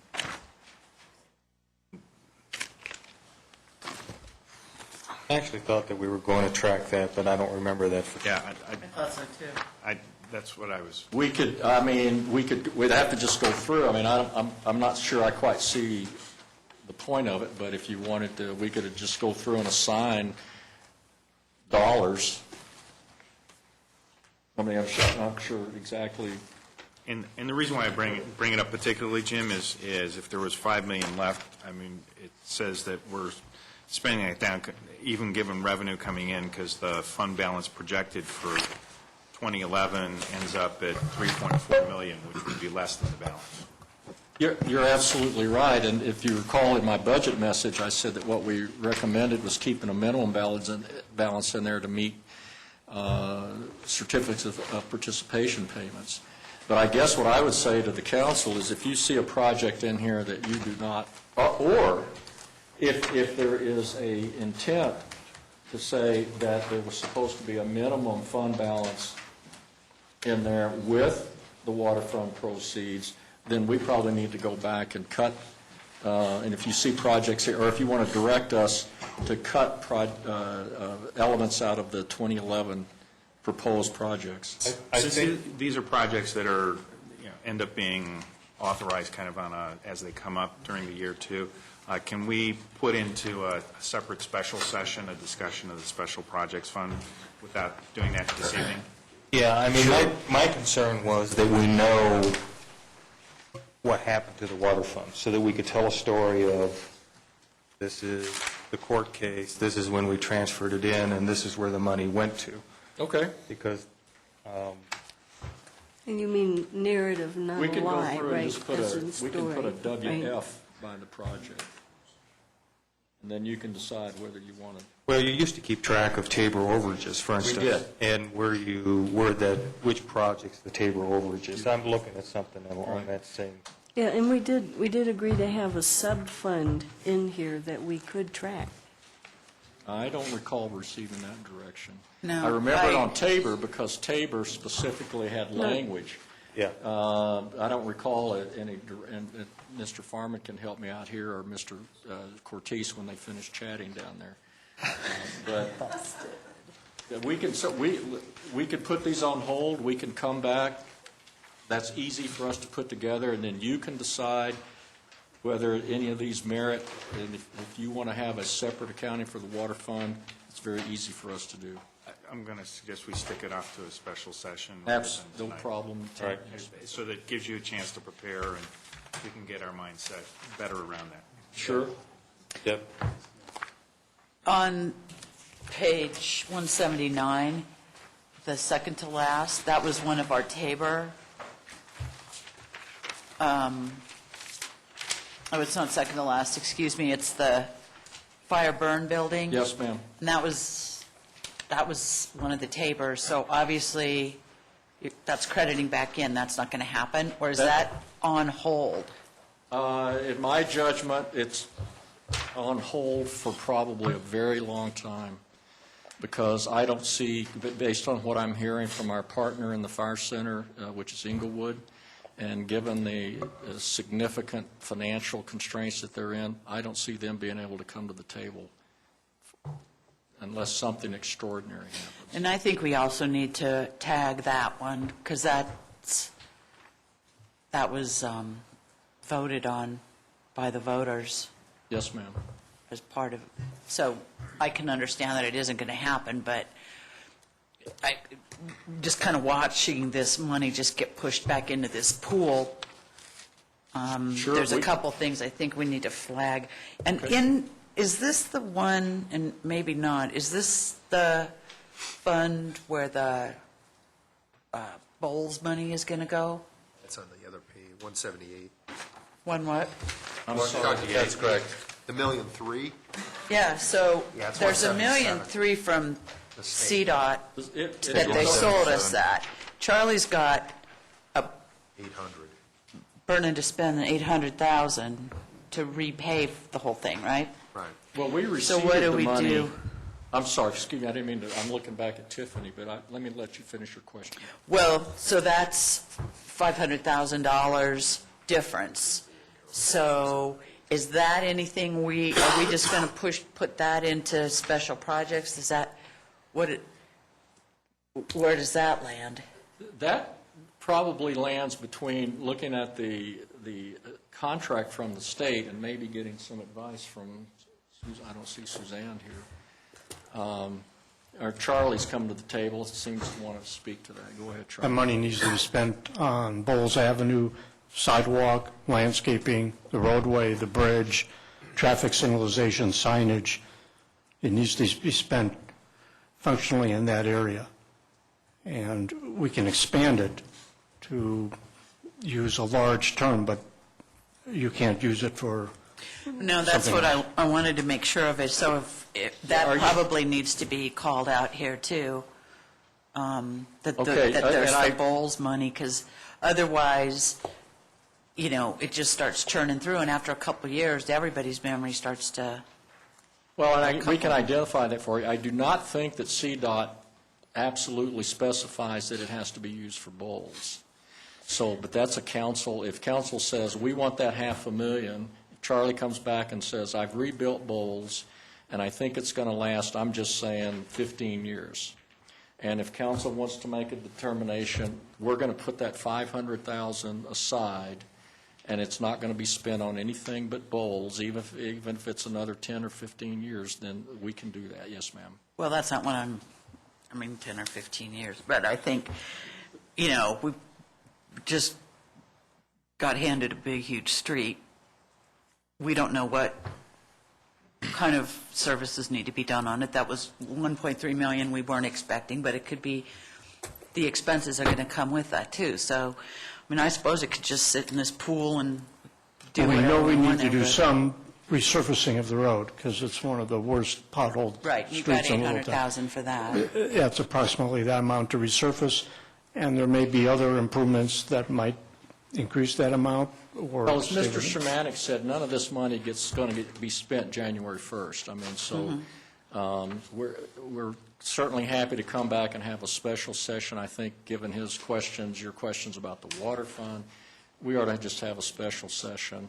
If you can appropriate it, you don't have to spend it until you're comfortable.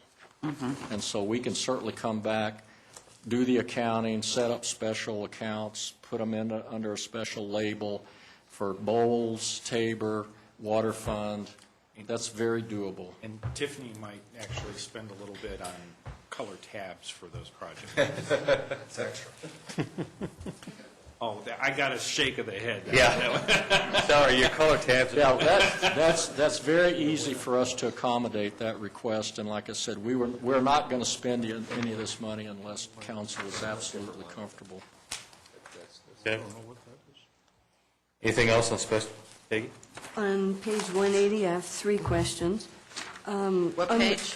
180. The Bemis House roof, which is not until 2014, I thought we just re-roofed the Bemis House.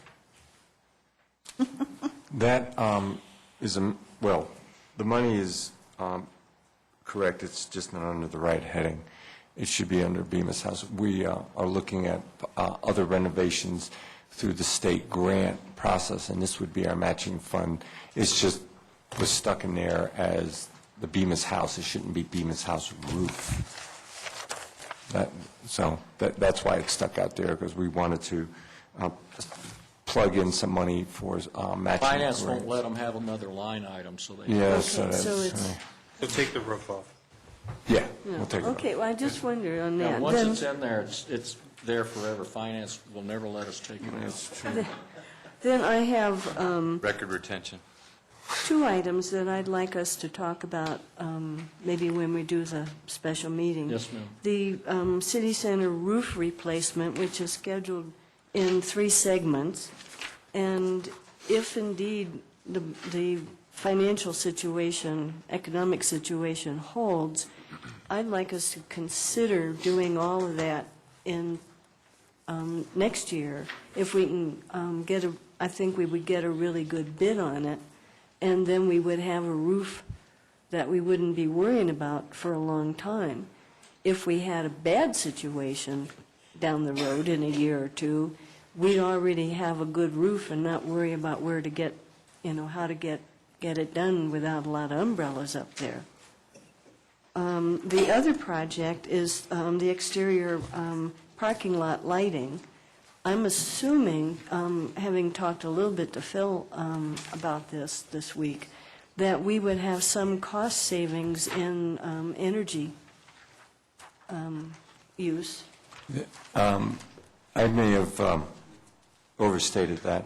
We would have cost savings, but after the discussion that Mr. Sinanek and Stallman had about a return in 24 months, you probably won't see that return in 24 months. There will be a cost savings, but it's not going to be in 24 months. But anyways, I will prepare to talk about that. I wasn't so concerned about the recovery rate on that, because we're going to be doing it anyway. And since some of what we're talking about, lots of citizens have pointed out is not within the code that we have, it seems to me that it would not be ill-advised if the economy's okay to go ahead with all that in 1 year. So I'd like us, when we get to this other point when things are a little stable and... Look at the feasibility of doing that. Yeah, Yes, yeah. ma'am. Thank you. Okay, Deb? Just a small detail on the Town Hall Arts Center. On the fund, you've got 45,000. In the budget, you put back 40,000. Okay. Yeah, on page 180. 180. It's about, again, It's the last admin services Yeah. project. And then on the budget we got yesterday with the big cuts, it cost 40,000. They're actually, I believe, different things. With Dave, he was telling us he was going to take this out of the cut that you saw on the spreadsheet from yesterday. Do we need another one from today? At any rate, the one from yesterday is 40,000 from the special fund, not the special So how much does it cost to replace that thing? There's three air handling type units on Town Hall Art Center. Two of them actually help heat and cool the theater. One heats and cools the lobby. After Mr. Stallman had asked about, can't you kind of hobble along with one of them, Dave and I looked. We replaced one last month with stimulus money, so we got a new unit up there. Those units are 28 years old. We decided that there's one unit up there that we could hobble along for a while and just do replacement parts. But I didn't want to walk in having one new and two old units up there, so we left this unit in the capital projects fund, and we took the one out of the general fund under his budget. So it's still in here. And I'm just a little cautious, because, for instance, when we talked to I don't know if I mentioned this before, when we did talk about replacing one of those units, we had someone come out under Mr. Stallman's suggestion, and he said, you've got a unit up here, if the heating element goes out, that alone is $16,000. So you're looking at an old system. We can get by with one new one and with two new ones up there and hobble along with one other one. That's fine. But I felt uncomfortable taking out both units. That's why we did it this way.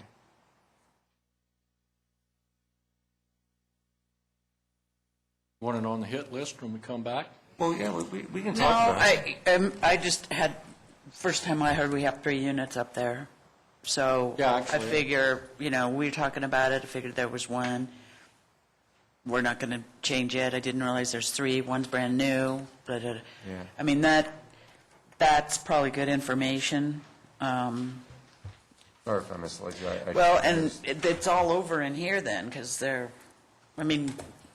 don't know, run them around the different funds or something. Why can't they all stay on one fund? We could do that. They're all capital improvement, aren't they? Yeah, sort of, kind of, yeah. You playing a game. Yeah, it's a shuffle game. Shell baby. game. Shell game, man. What are you saying? Phil's shell game. Any other questions? And Sip he's your hiding waiters. them under units on Town Hall. Questions on what category are you in right now? Special project. We're just about ready to leave. All right. I thought we were in the capital projects. We were Same going thing. Well, no, because we got special, no, I do have a question on 194, just, Okay. this relates to the mobile data terminals, and the project description and justification. This information helps emergency responders rapidly respond to call and anticipate what they will encounter when they arrive. On a regular basis, LFR utilizes reserve apparatus. The lack of MDT, the mobile data terminals, could impact response times. So I'm encouraging, if we haven't done it, we must have some data to then see whether or not it does impact, because it may help with future decisions, right? If you think something may impact, and then you do it, and then next time you think something else may impact something else. Well, I know the tracking, I think we've been tracking response time since we rolled out the MDTs, haven't we? Yes, sir, we have.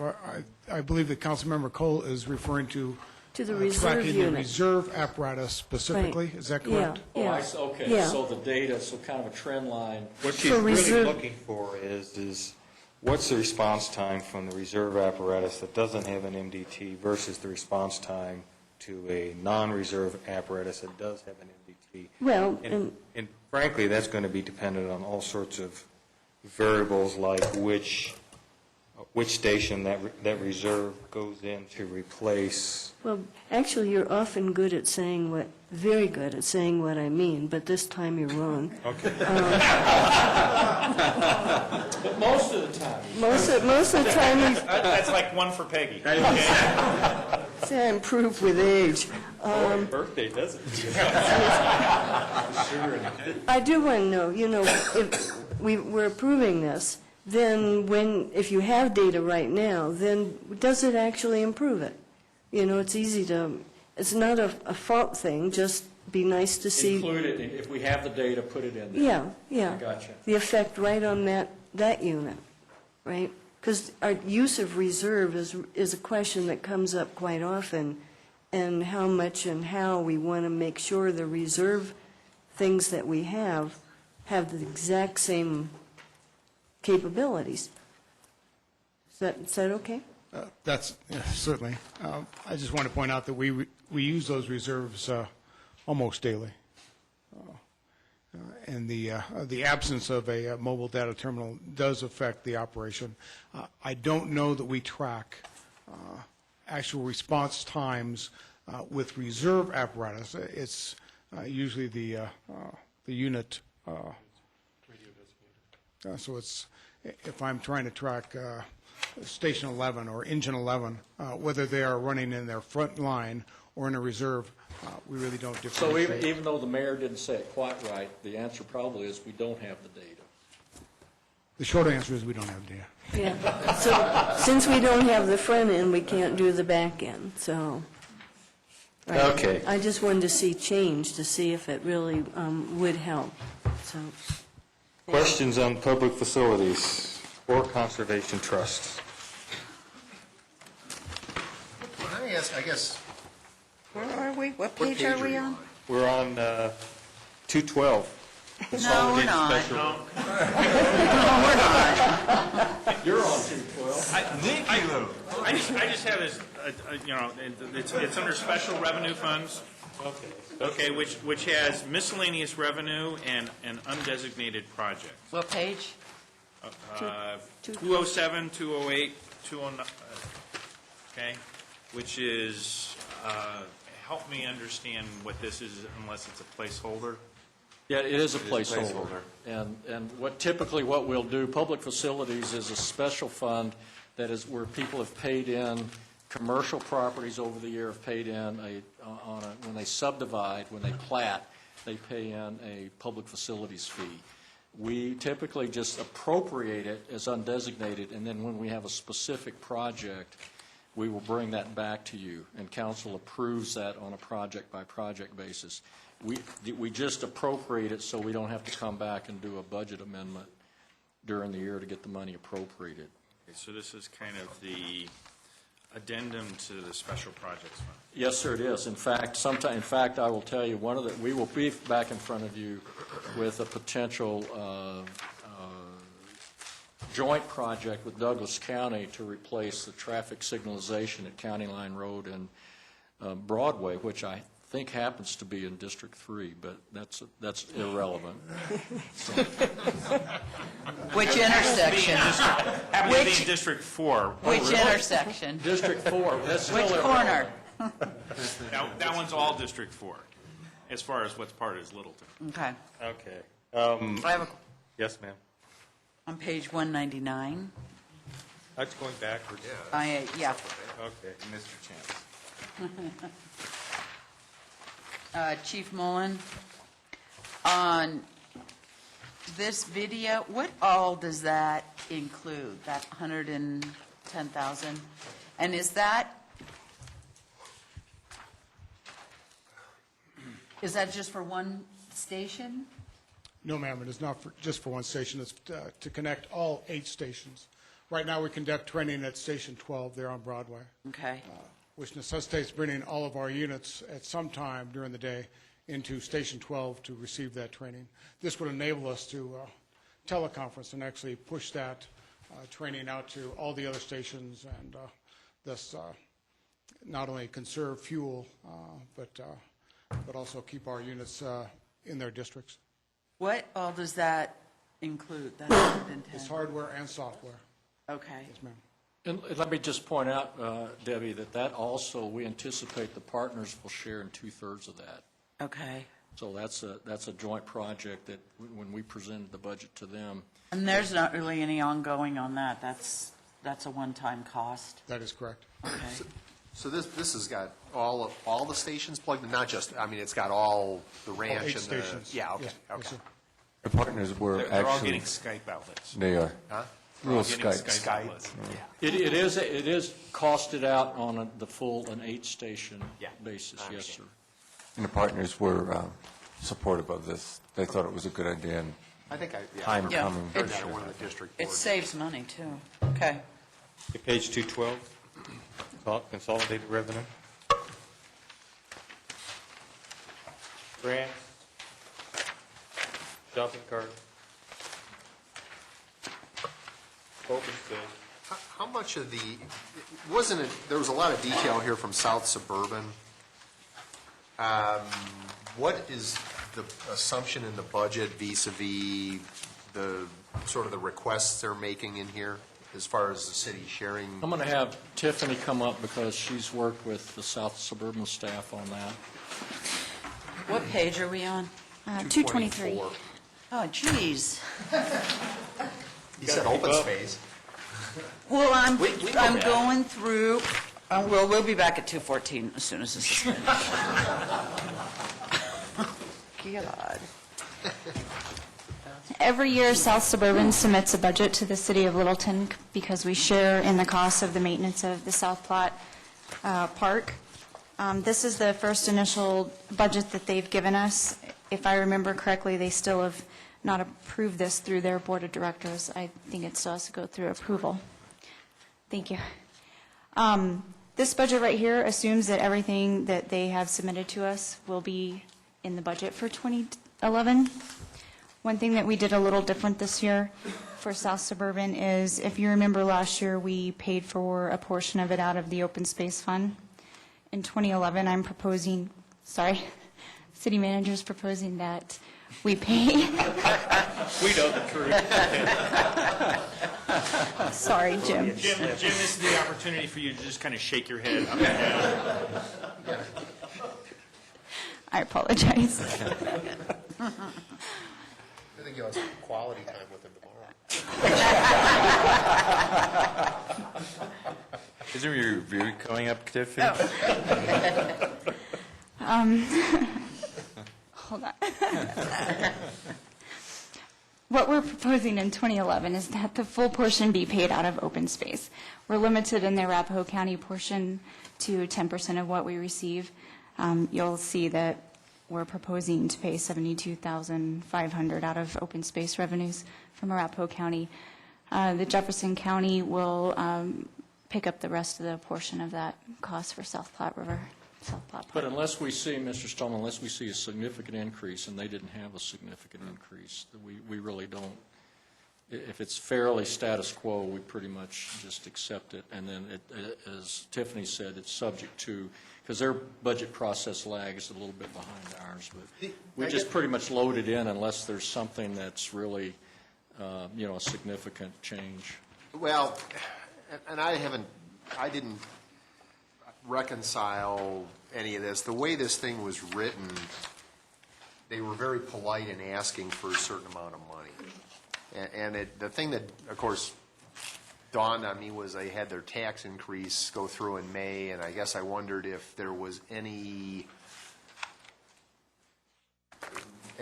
acknowledgement of the tax increase that they were able to procure in terms of their costs being passed on to us, or was that not the way that worked? Their tax wasn't designed for this park's maintenance unless we were talking about additional trails or components. So I wasn't sure. I see Charlie over your shoulder. But let me, before Charlie jumps up and runs to the table, let me ask for more specificity, because the operating budget, which is, we split 50/50. Right. So, as Mr. Shernanek said, that's pretty much just ongoing. Does it look fair? Okay. Now, for some of these capital projects, there is going to be matching money. Okay. That they are putting in some money, like this river reconnection to Red Tail Lake, and that was a meeting that Charlie and I had. The urban drainage, I think not the Corps, Charlie, but another agency. Anyway, for the capital stuff, they are bringing more money to the table. Yes, sir. So Okay. Okay. Yeah, I'm okay with it, I just And wasn't there's- sure. For that particular one, there's also the Trout Unlimited effort, if Yeah, you remember. exactly. So they are bringing more to the table for the capital. And as long as we're at 50/50 and it seems reasonable on the operating, we can push it through. Yeah, you have to understand, essentially, our agreement, it's our park. No, I understand. And we have the IGA that's on the operation, that's 50/50. Charlie, are you burning to add anything to that? He's not, he is, he doesn't have enough time. The boss will give me her table. He hasn't had enough mic time. Had plenty. South Suburban is doing a lot of capital work within South Platte Park this year. One of their projects is the paving of the road from Platte Canyon to the C470 parking lot. That project came in significantly over budget by more than $300,000. It also includes a restroom and some other improvements at the south end of South Platte Park. I have a request from them that came in earlier this week asking if the city would help pay for some of that overage that occurred when they went out to But bid. Charlie, that's not on the table tonight. Right. That- But the question It's came... not in this budget. Right. And so that's a special request that we'll have Yes. to bring back to council and be judged on its merits. If Right. council decides to participate, we will have that undesignated money in there. So Right. you're That- just giving them a heads up. That's exactly what I'm It's not doing. a policy decision for tonight. It's not part of the 2011 budget proposed at this time. Thank you. And if Jim didn't say it, I'd probably say the same thing. Tiffany would have called me on it, too. Page 214, is that what you want to go Yeah. back to? I just have a question on the video equipment for $78,000. What is that for? I'm sorry, we are... On page is that 214. Ms. Nardi? Grants fund. We're consolidated.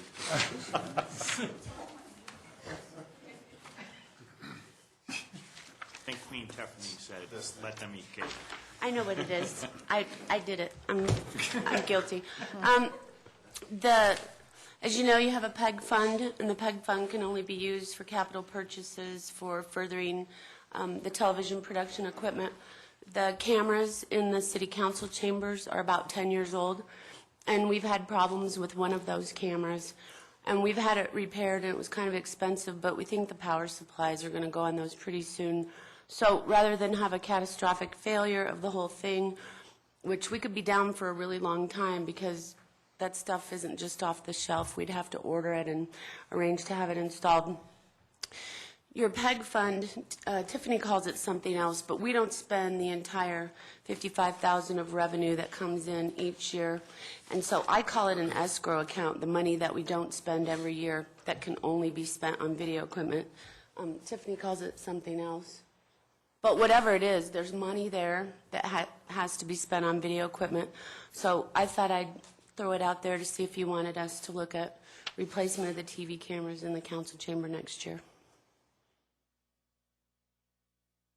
And it's money that has come from the PEG funds, it's not 100%. resourced any other way? Okay. Who is the salary on this That's the page? VALE, the VALE, the victims, Victim's Right. assistant thank you, yeah. position. That's the salaries?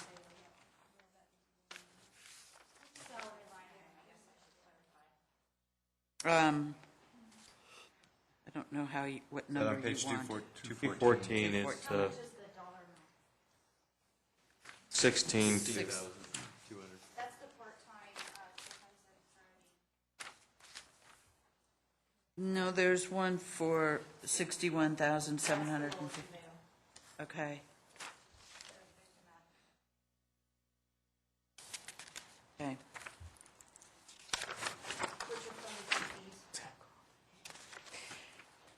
And then a question on 217. What's the employee bike program? The Employee Bike Program is a grant that was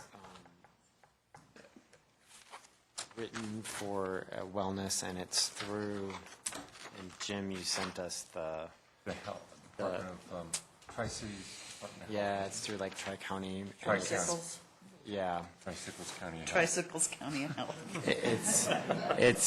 They were looking, they had a block of money and they were looking to try to expend it on wellness-type items for various communities in the Front Range. So the bike program is a program that would allow us to purchase bicycles that would be placed at various buildings throughout the city, and then employees would have use to take the bikes, travel around the city, go from place to place with them. It's for employees only? That's how the grant was written, yes. Okay. So it was written to enhance the wellness-type program and the wellness agenda that the organization has. These bikes aren't red, are they? I believe they are. Well, that's, what do you need your little... Tim's already volunteered to come and see you on That's going to be interesting to see how that works. So then who's his salary on there? The salary is... How much is it? 11,500. I believe you're allowed to use it towards, Mary can answer those questions better than I can, but, and I'll have to confirm that for you and get that and answer it back to you, but I believe you're allowed to use a portion of your funding for your wellness coordinator, which is, currently we use Simply Well. Right. The 11.5 is the change from year to year. It's 29.5. Is the salary. Oh, okay. Okay, 29.5, gotcha. Okay. All right. Storm drainage? South Metro Communications? This is why. 238. Thank you. That's where we are? Communication Center question? Oh, God. Huh? 238, Communication Center questions? Sewer. I have fund. I don't have to worry. I do have a Geneva question. Did that? I do too. Okay. I do too. Do you? What page? Go ahead, Jim. I'm on 247. 247. On Geneva Village. Yes, sir. The 2010 adopted budget for water and sewer charges is $7,500. The estimate for spending in 2010 is $12,000. The request for 11 is $1,500. Now, that's a lot of fluctuation for water and sewer charges. What line are you on, Jim? I'm please? on 7525, water and sewer charges. The adopted for 2010 was 7,500. We're spending estimated 12,000, and requesting next year 1,500. Is that a, Joe Hammett, I mean, is that a,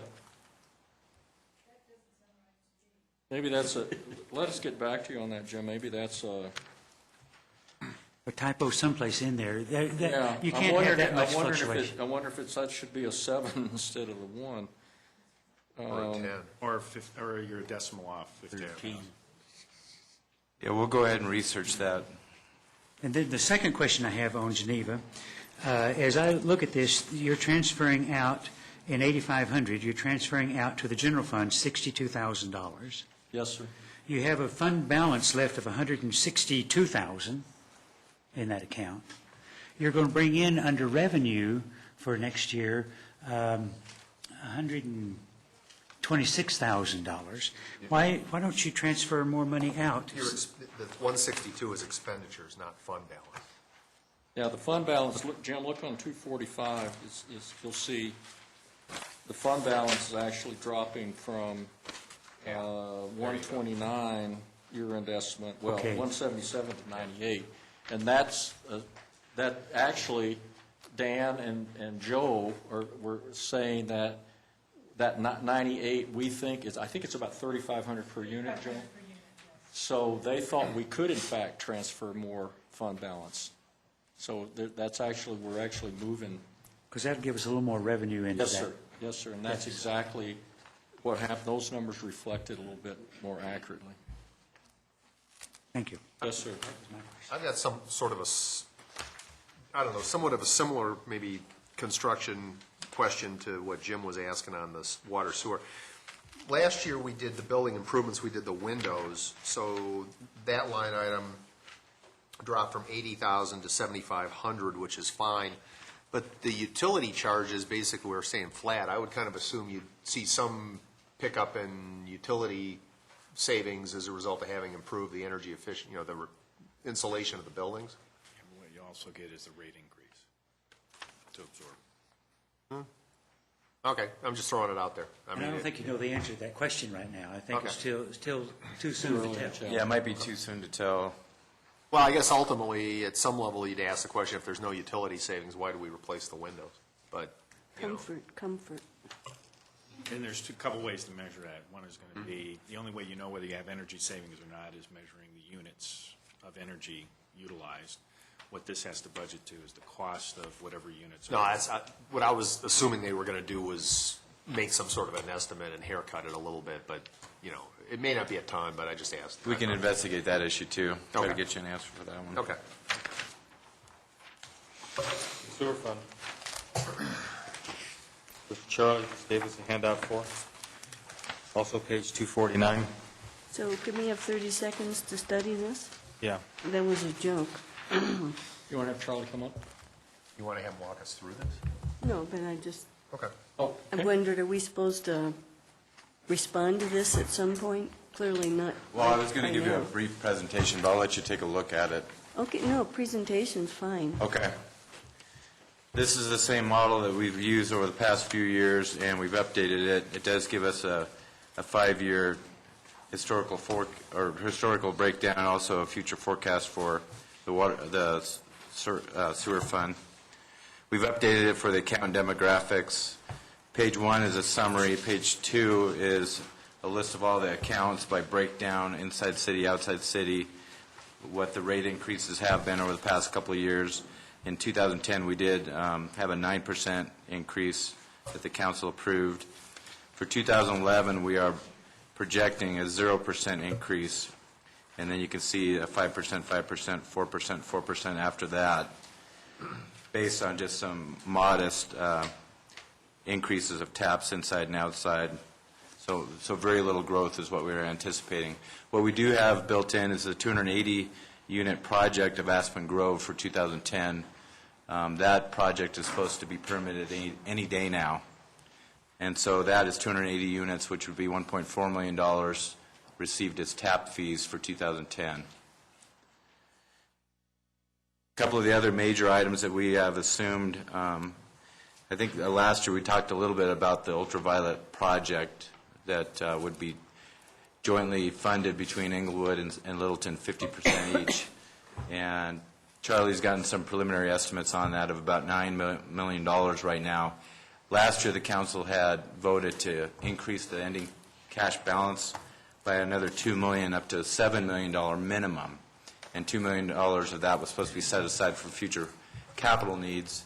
And we are proposing to utilize some of that money, the $2 million, as part of, to offset some of those project costs if that ultraviolet project was needed, and to help fund that in the future.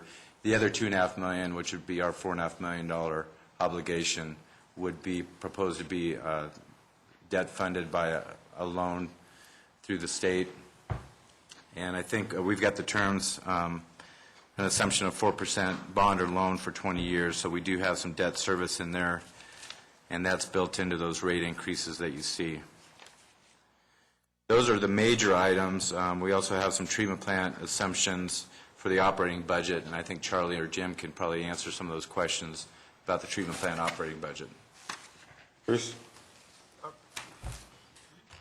Given the I don't know where the ending debt balance is here. Have you guys looked at refinancing the bonds on these things to take advantage of the lower interest rate environment? Is that even doable? You know, they do look at it periodically on our behalf, and I don't know the last time they did an assessment. I know it might have been earlier last year, so it might be time to kind of look at that again, but It seems like, one of two things. Either you get a dramatically lower interest rate, or you reduce the term for the same payment kind of thing. So we can go ahead and follow up with them, because it's a loan program. Is it Water Resources? Yeah, the bonds are actually due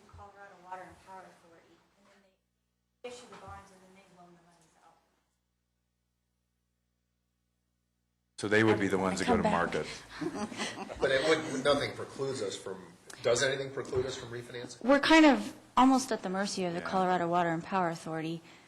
If it behooves them to refinance and it'll save them some money, then they would definitely pass that savings on to us. What's their cost in our bond issue?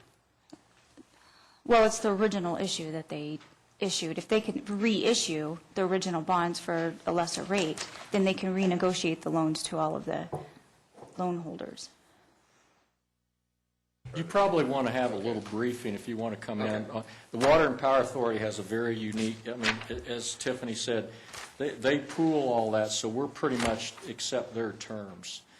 If you'd like to know a little bit more about it, I'd have you come in and maybe have them walk you through how that Water and Power Authority thing works. Be happy to. But it might be, you know, if it makes sense, maybe It's, at least answer it the always, phone call. you know, it's always positive just to keep looking out there. Is there a way to sort of work those margins a little bit more? Right. Yes, sir. We'll make that inquiry, though, and find out. And maybe this is a Charlie question. On the UV project, is that going to be a requirement so that not taking different ways to be able to approach covering those costs because it's a contingency that's maybe out there, or is the UV project going to happen, and rather than looking to take future loans, might we want to address it through rate adjustments? It's disinfection that is required by the state to be operational by December 31, 2013. We did an alternatives analysis, and it was determined ultraviolet treatment was the most effective and efficient way to accomplish the goal. There is $800,000 in the 2011 sewer plant budget to do the engineering for the project, which will be concluded in 2012. Construction started 2012 and has to be done by the end of 2013. Charlie, That's let me- required by the state permit. If I hear Mr. Cernanic's question, though, if you would like for the council to consider cash financing it through rates rather than debt financing it, I think we'll probably be talking about the actual capital financing probably in 2012. In 2011, it's engineering, so we can bring that alternative to you. Right now, obviously, we're not proposing any rate increase for 2011, but I think as we get closer to it, and maybe sometime next year, before we actually start into hiring an engineer and getting to a bidding process, we can certainly take a look at that alternative. As Mr. Farman said, I think we were just assuming that given the council direction that we're already banking reserve money, you already had a policy to increase rates to have a cushion, but so we kind of assume that then over that it would be debt financed, but they can certainly bring that alternative to you. And the reason why I say we need to at least consider that is it seems that at least the way the current administration is taking water quality standards, they're going to get tighter over time, and there'll be other items that may require even more severe debt financing, and to be in a position where we're Kind of keep our powder dry a little bit. Yeah. Yes, sir. And I think we'll have time. In that kind of context, and we can defer that to a future discussion, Right. but I didn't know when that would occur. The engineering for the project is in the 2011 budget. Okay, and are we covering that through the no rate increase approach, or? Yes, sir. Yes. Bruce? I guess Charlie. we're not talking about, well, when do we address this sort of in terms of rate setting from an ordinance perspective? Well, we've tried to, the last couple of years, because of the districts kind of want more certainty, I think. October. We brought it to We'd you like in to do that October. next month. Yeah. And I guess we can revisit all this then. I guess the mechanics, I assume what you guys are doing here in terms of you're running the model and the percent increases on the user charges is just falling out. But I guess ultimately, the philosophy of having 9.5% one year and almost nothing the next year and then 5% sort of seems like a bit of a whipsaw, and I'm wondering if it makes sense to try to smooth out the projections so there's a little bit more, there's a little less variability in the rates bouncing around every year for people. Well, last year was increased a little bit more than what staff had recommended because we did want to add I recall there was reserves. issues with the fund balance, yeah. And then we received that increment of the tap fees this year from that major project, so that kind of boosted the level of fund balance. So otherwise, we would have to do another larger rate increase. Well, but I guess what I'm saying is we obviously, yeah, I understand that, but rather than doing this, I'm wondering if it makes sense to tilt the thing so it's like, and I guess that's 0.55, maybe sure. 2 3/4, 2 3/4, 2 3/4. And we'd like some direction from you tonight and find out if you are comfortable with the 0% for next year, or if maybe you would like to stagger some of those increases over the next couple of years, because we would like to bring an ordinance to council in the next month or so. Well, I have a question.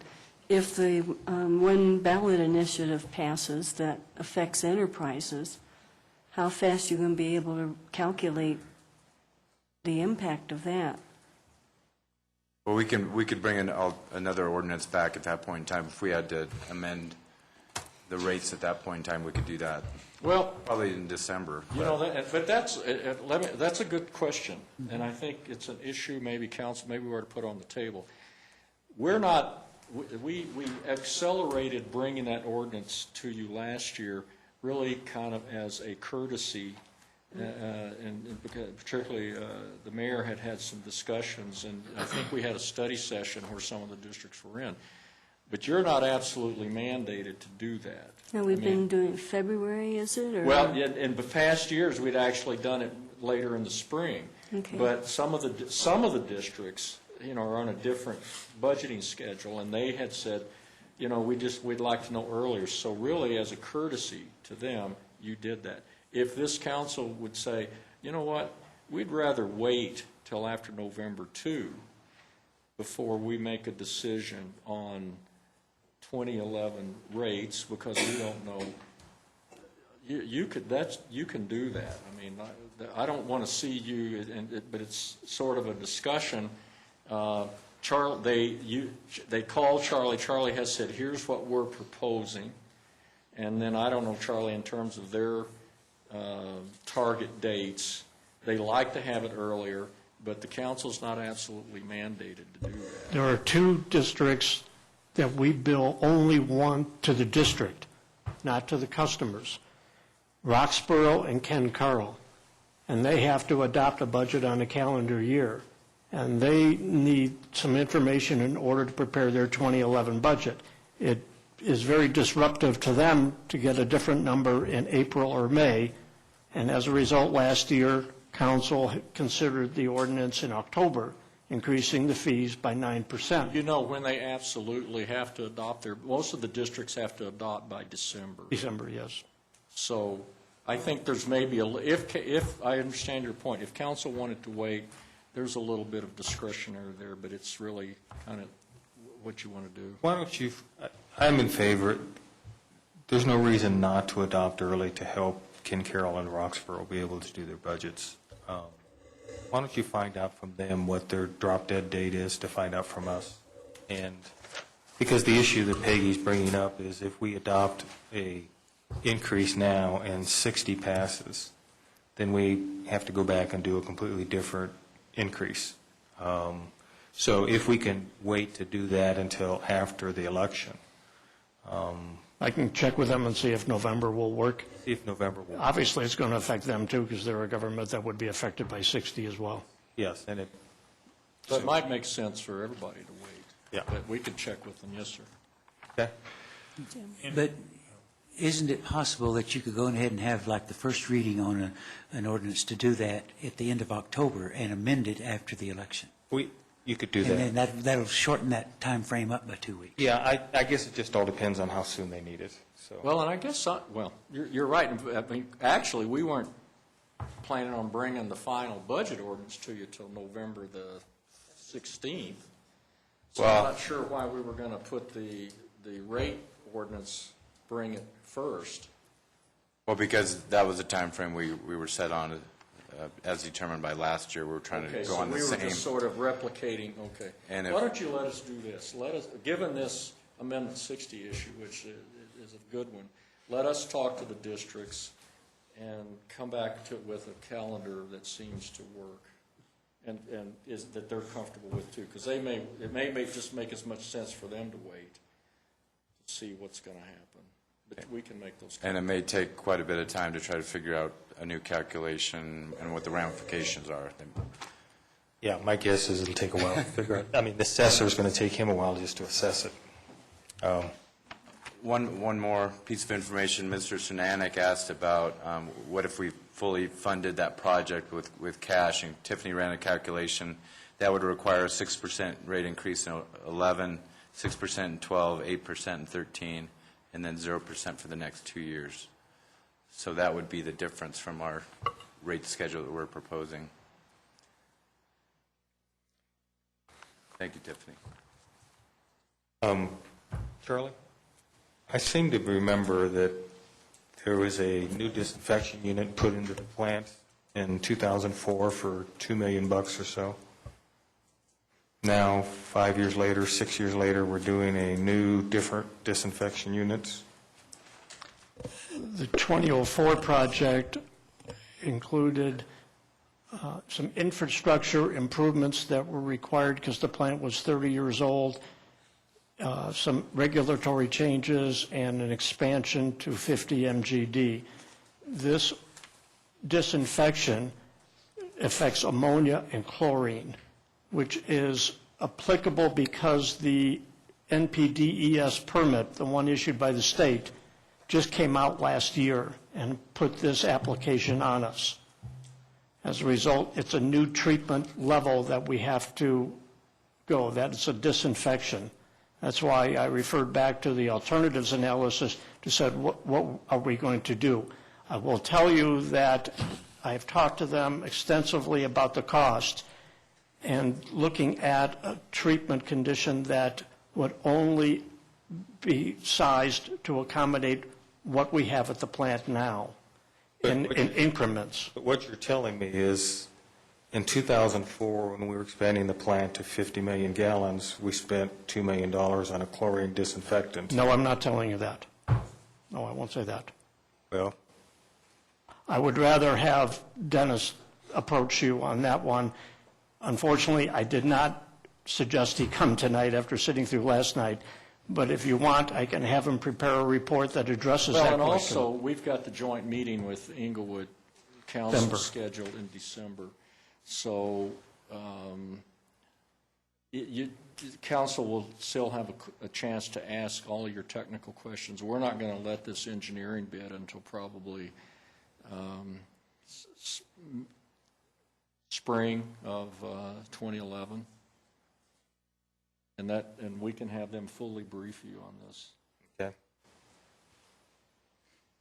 That's a question better answered by Dennis Stowe at the We'll plant. have all that brain power, and I think it's early December, but we'll have Mr. Robbins, the plant attorney that deals with the state and all the techies there, and we'll have them give you a full presentation. Okay. And I hope that's different than the normal ones that we've been getting from them in the past. I can pass along that hope. Okay. Can you pass it on as an expectation? I can pass it along as an expectation. Can you tell them it's tied to the 800,000 for engineering? I can do that. Thank you. Any other questions about the sewer plant? Okay, thank you, Charlie.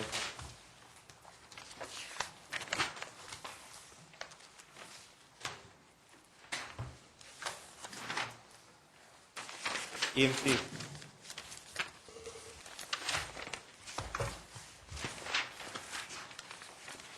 The formerly known fund known as permit plan.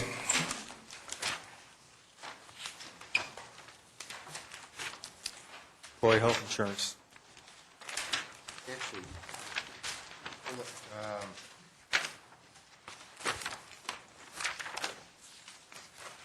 I think This is, I think, can I go back and ask one question on the sewer, just real quick? Sure. I apologize. That's okay. No? Birthday girl gets her wish. Yeah, exactly. All right, I'll defer. Charlie, I don't know who can answer this question, but there's, after 255, there's some sort of addendum, page C1. And I think these are, so this is cost ratios, and I assume this was provided by Englewood. That's correct. Okay, so project management, no big deal. Beneficial use, no big deal. Maintenance, all of a sudden, maintenance personnel cost is up 8.6% year over year. So all the rest of them are either more or less flat or down. What'd they do? Did they shift people into maintenance for some reason, or they didn't indicate they were hiring anybody? No, there's no additional staff at the plant. Why don't we just get a clarification for you on that? Because we know there's no additional staff. They are actually participating in the furlough plan over there, so we know it's going to be down. We'll just find out for you why that one line item, because obviously overall, it's down. Yeah. And we can get that to you, sir. Council, I'll tell you that these sheets you're looking at right now were prepared by Englewood before the city budget was sent to you. Since then, I have revised sheets where the bottom line is not at the bottom of page C1. It shows a net loss or a reduction of 6.25%. That actually has gone to the total amount has decreased by 10.46%. So there will be an updated sheet. I will give you that additional information, but we'll address that question as what the maintenance change was. Okay, sounds good to me. Thanks. Okay, LTD.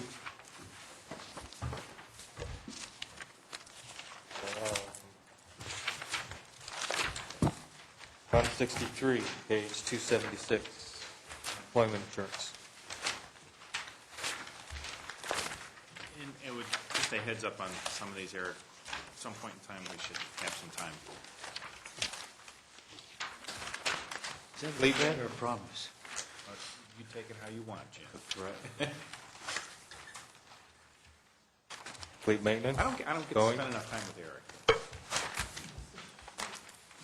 What is your, I guess, just sort of a follow-on question to last night regarding fleet maintenance? I mean, what's your guys' sense of the risk profile if push came to shove in terms of having to cherry pick a little bit of that fund? Is that real bad or just sort of bad? Well, again, the revenues that are collected for this fund are against rent to replace vehicles.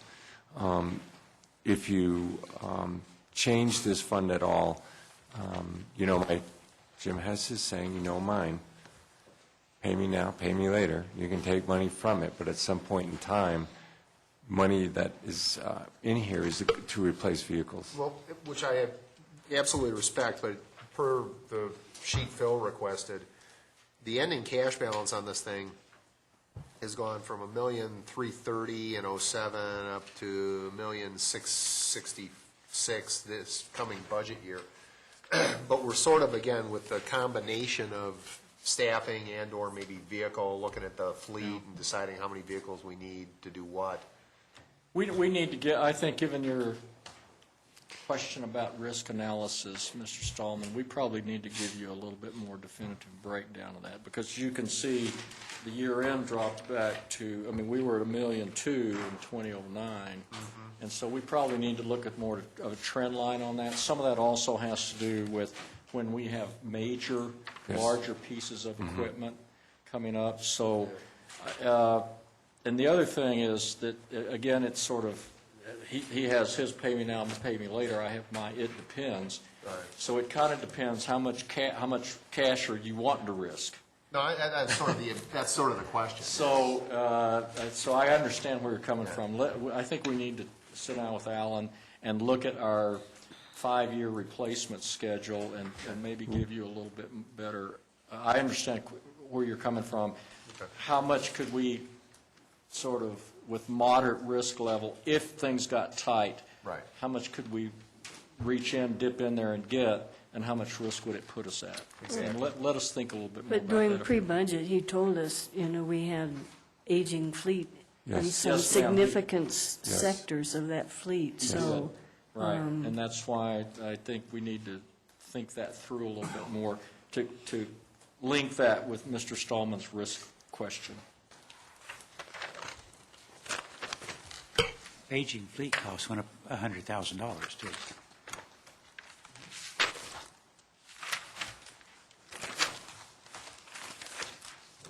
Additional information. I got volumes of it. Before you get quite to the end, on 290, the property and casualty or property and liability insurance, let's see here. We've got claims, insurance claims paid are going up. We've got general fund operations is going up $30,000. What, you want to sort of talk about the theory or what's happening in that? We have Denise and Eric can kind of fill you in general. Okay. And this is property, right? Right. Right. And liability. Right.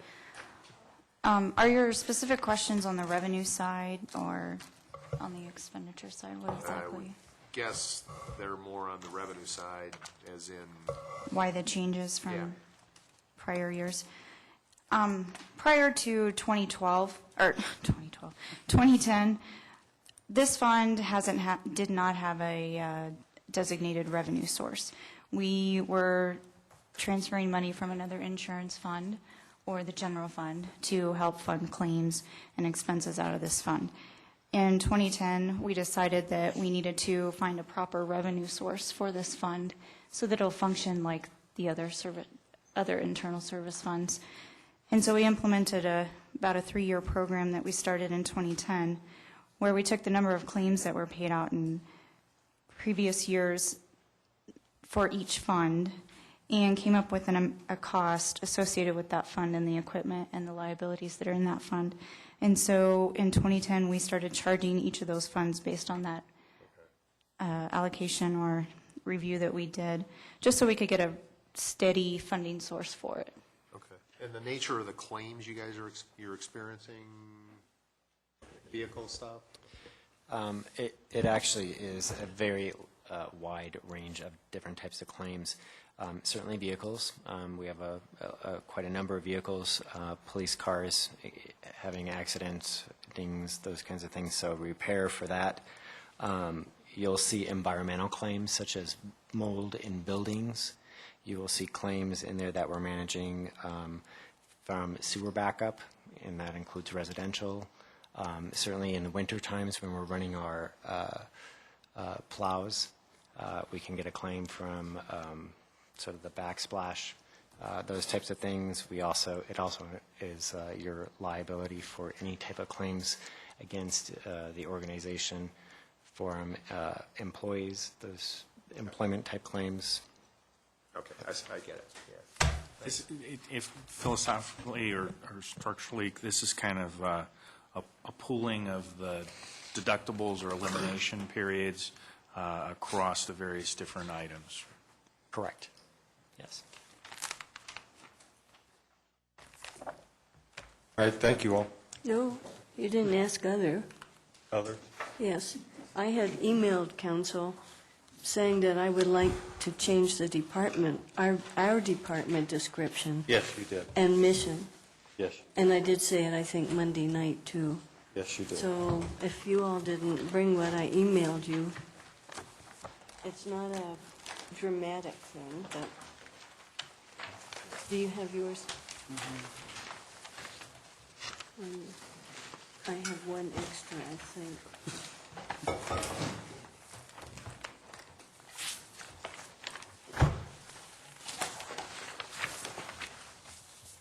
So I had a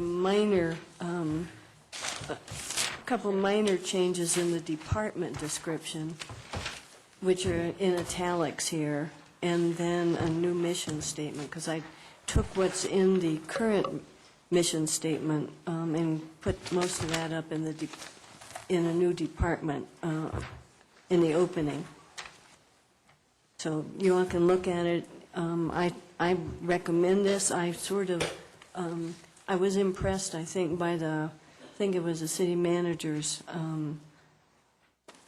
mission and description and whatever, and thought, geez, it sounds like we do some of the overarching thing, and make our mission be something other than our charter responsibilities. And also had a suggestion for a little bit more about our accomplishments. And I'm sorry, I didn't bring enough for the whole audience, so.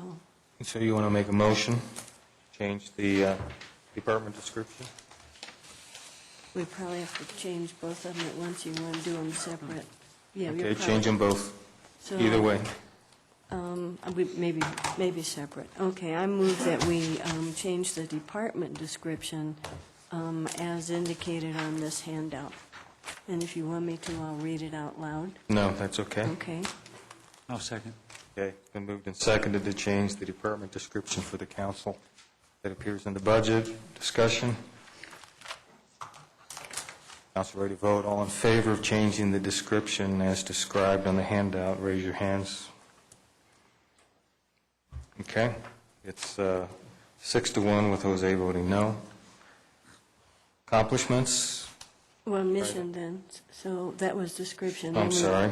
So I move that we change the mission statement as stated in this one sentence. Okay. I'll second. Been moved and seconded to change the mission statement. Discussion? All in favor, raise your hands. Oh, wait a second, discussion. Oh, discussion.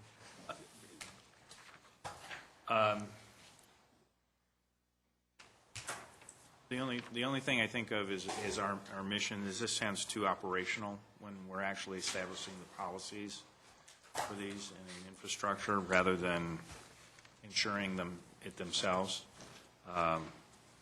That's my comment. To establish policies that, I wasn't going to wordsmith it, but I was going to go up or down, but I don't like either one. I don't want a new one, but my suggestion would be a third somewhere else, so rather than change it to something that I also don't agree with. Okay. Anything else? All right, all in favor of changing the mission statement to what was passed out, raise your hands. 1, 2, 3, 4, right? and So then, that's Jim, Doug, Peggy, and Bruce. then the accomplishments, what I had said here, I like to include in past tense the accomplishments for 2010, which are also goals and objectives for 2011, because we've been doing those things this year too.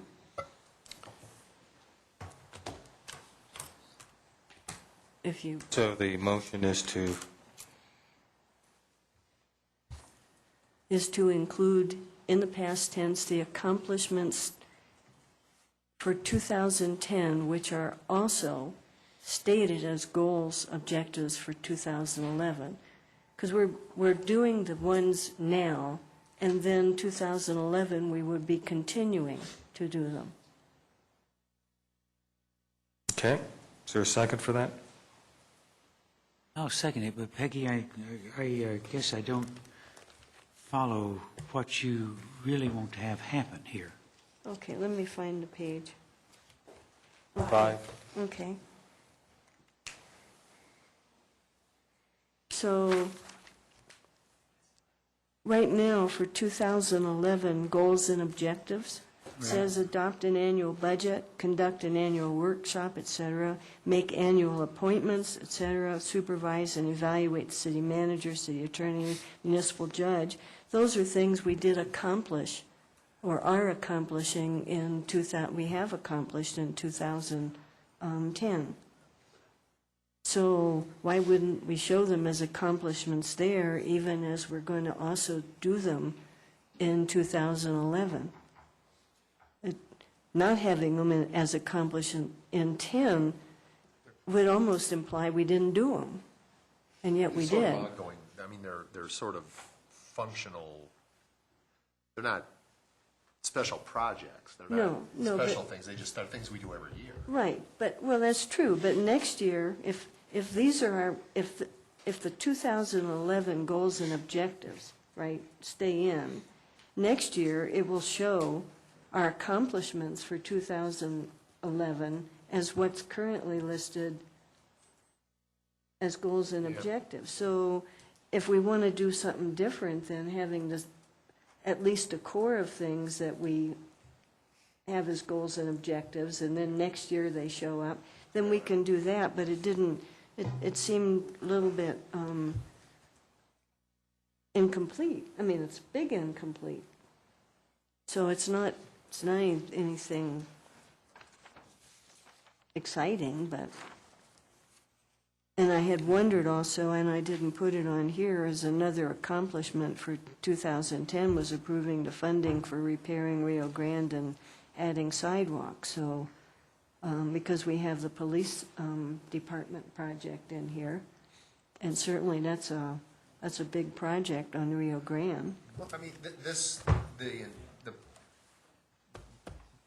this is real high level, right? Just for people to sort of get a general context of what is going into the budget. I mean, obviously, you can pretty much tell what these other departments put on. How much granularity do we need, I guess, is the question. Well, this is the first thing in the budget, first section, and it seems to me it's nice for the citizens to see those things, but it's not something I'm not going to waste my birthday. Good. Yeah, I don't want to do another chit on the birthday just to do that. So. Okay. I'll be rude and call the question. All right.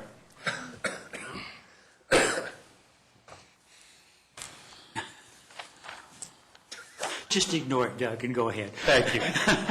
All in favor of changing the accomplishments, raise your hands. Okay, so it loses on a 3-4 with Peggy, Bruce, and Jim voting for that. Anything else related to the budget? Before you adjourn, can I say something? Yes. I hope people will help eat those cakes, and I want to thank the folks responsible. I was told the Cake Fairy or something like that brought 2 of them, but I think that got revealed earlier, and Phil got disclosed too, but thank you for that. But please, everybody, have as much as you want. This has been obviously a very difficult budget. It's a very difficult time. We are in a recession-like atmosphere. It necessitated some difficult choices. We appreciate all of the effort that the staff has put in. We recognize that this was very painful for everybody involved. We appreciate the effort that you put into it. We wish circumstances were different, but they aren't. So thank you for the work that you've put in. Anything else? No, sir, and we'll go move ahead, start the technical process of preparing the budget ordinances and so forth. And then the follow-up, some specific follow-up, we'll schedule this for you on the 34 fund. Okay, thank you. Okay? We're adjourned. Thank you.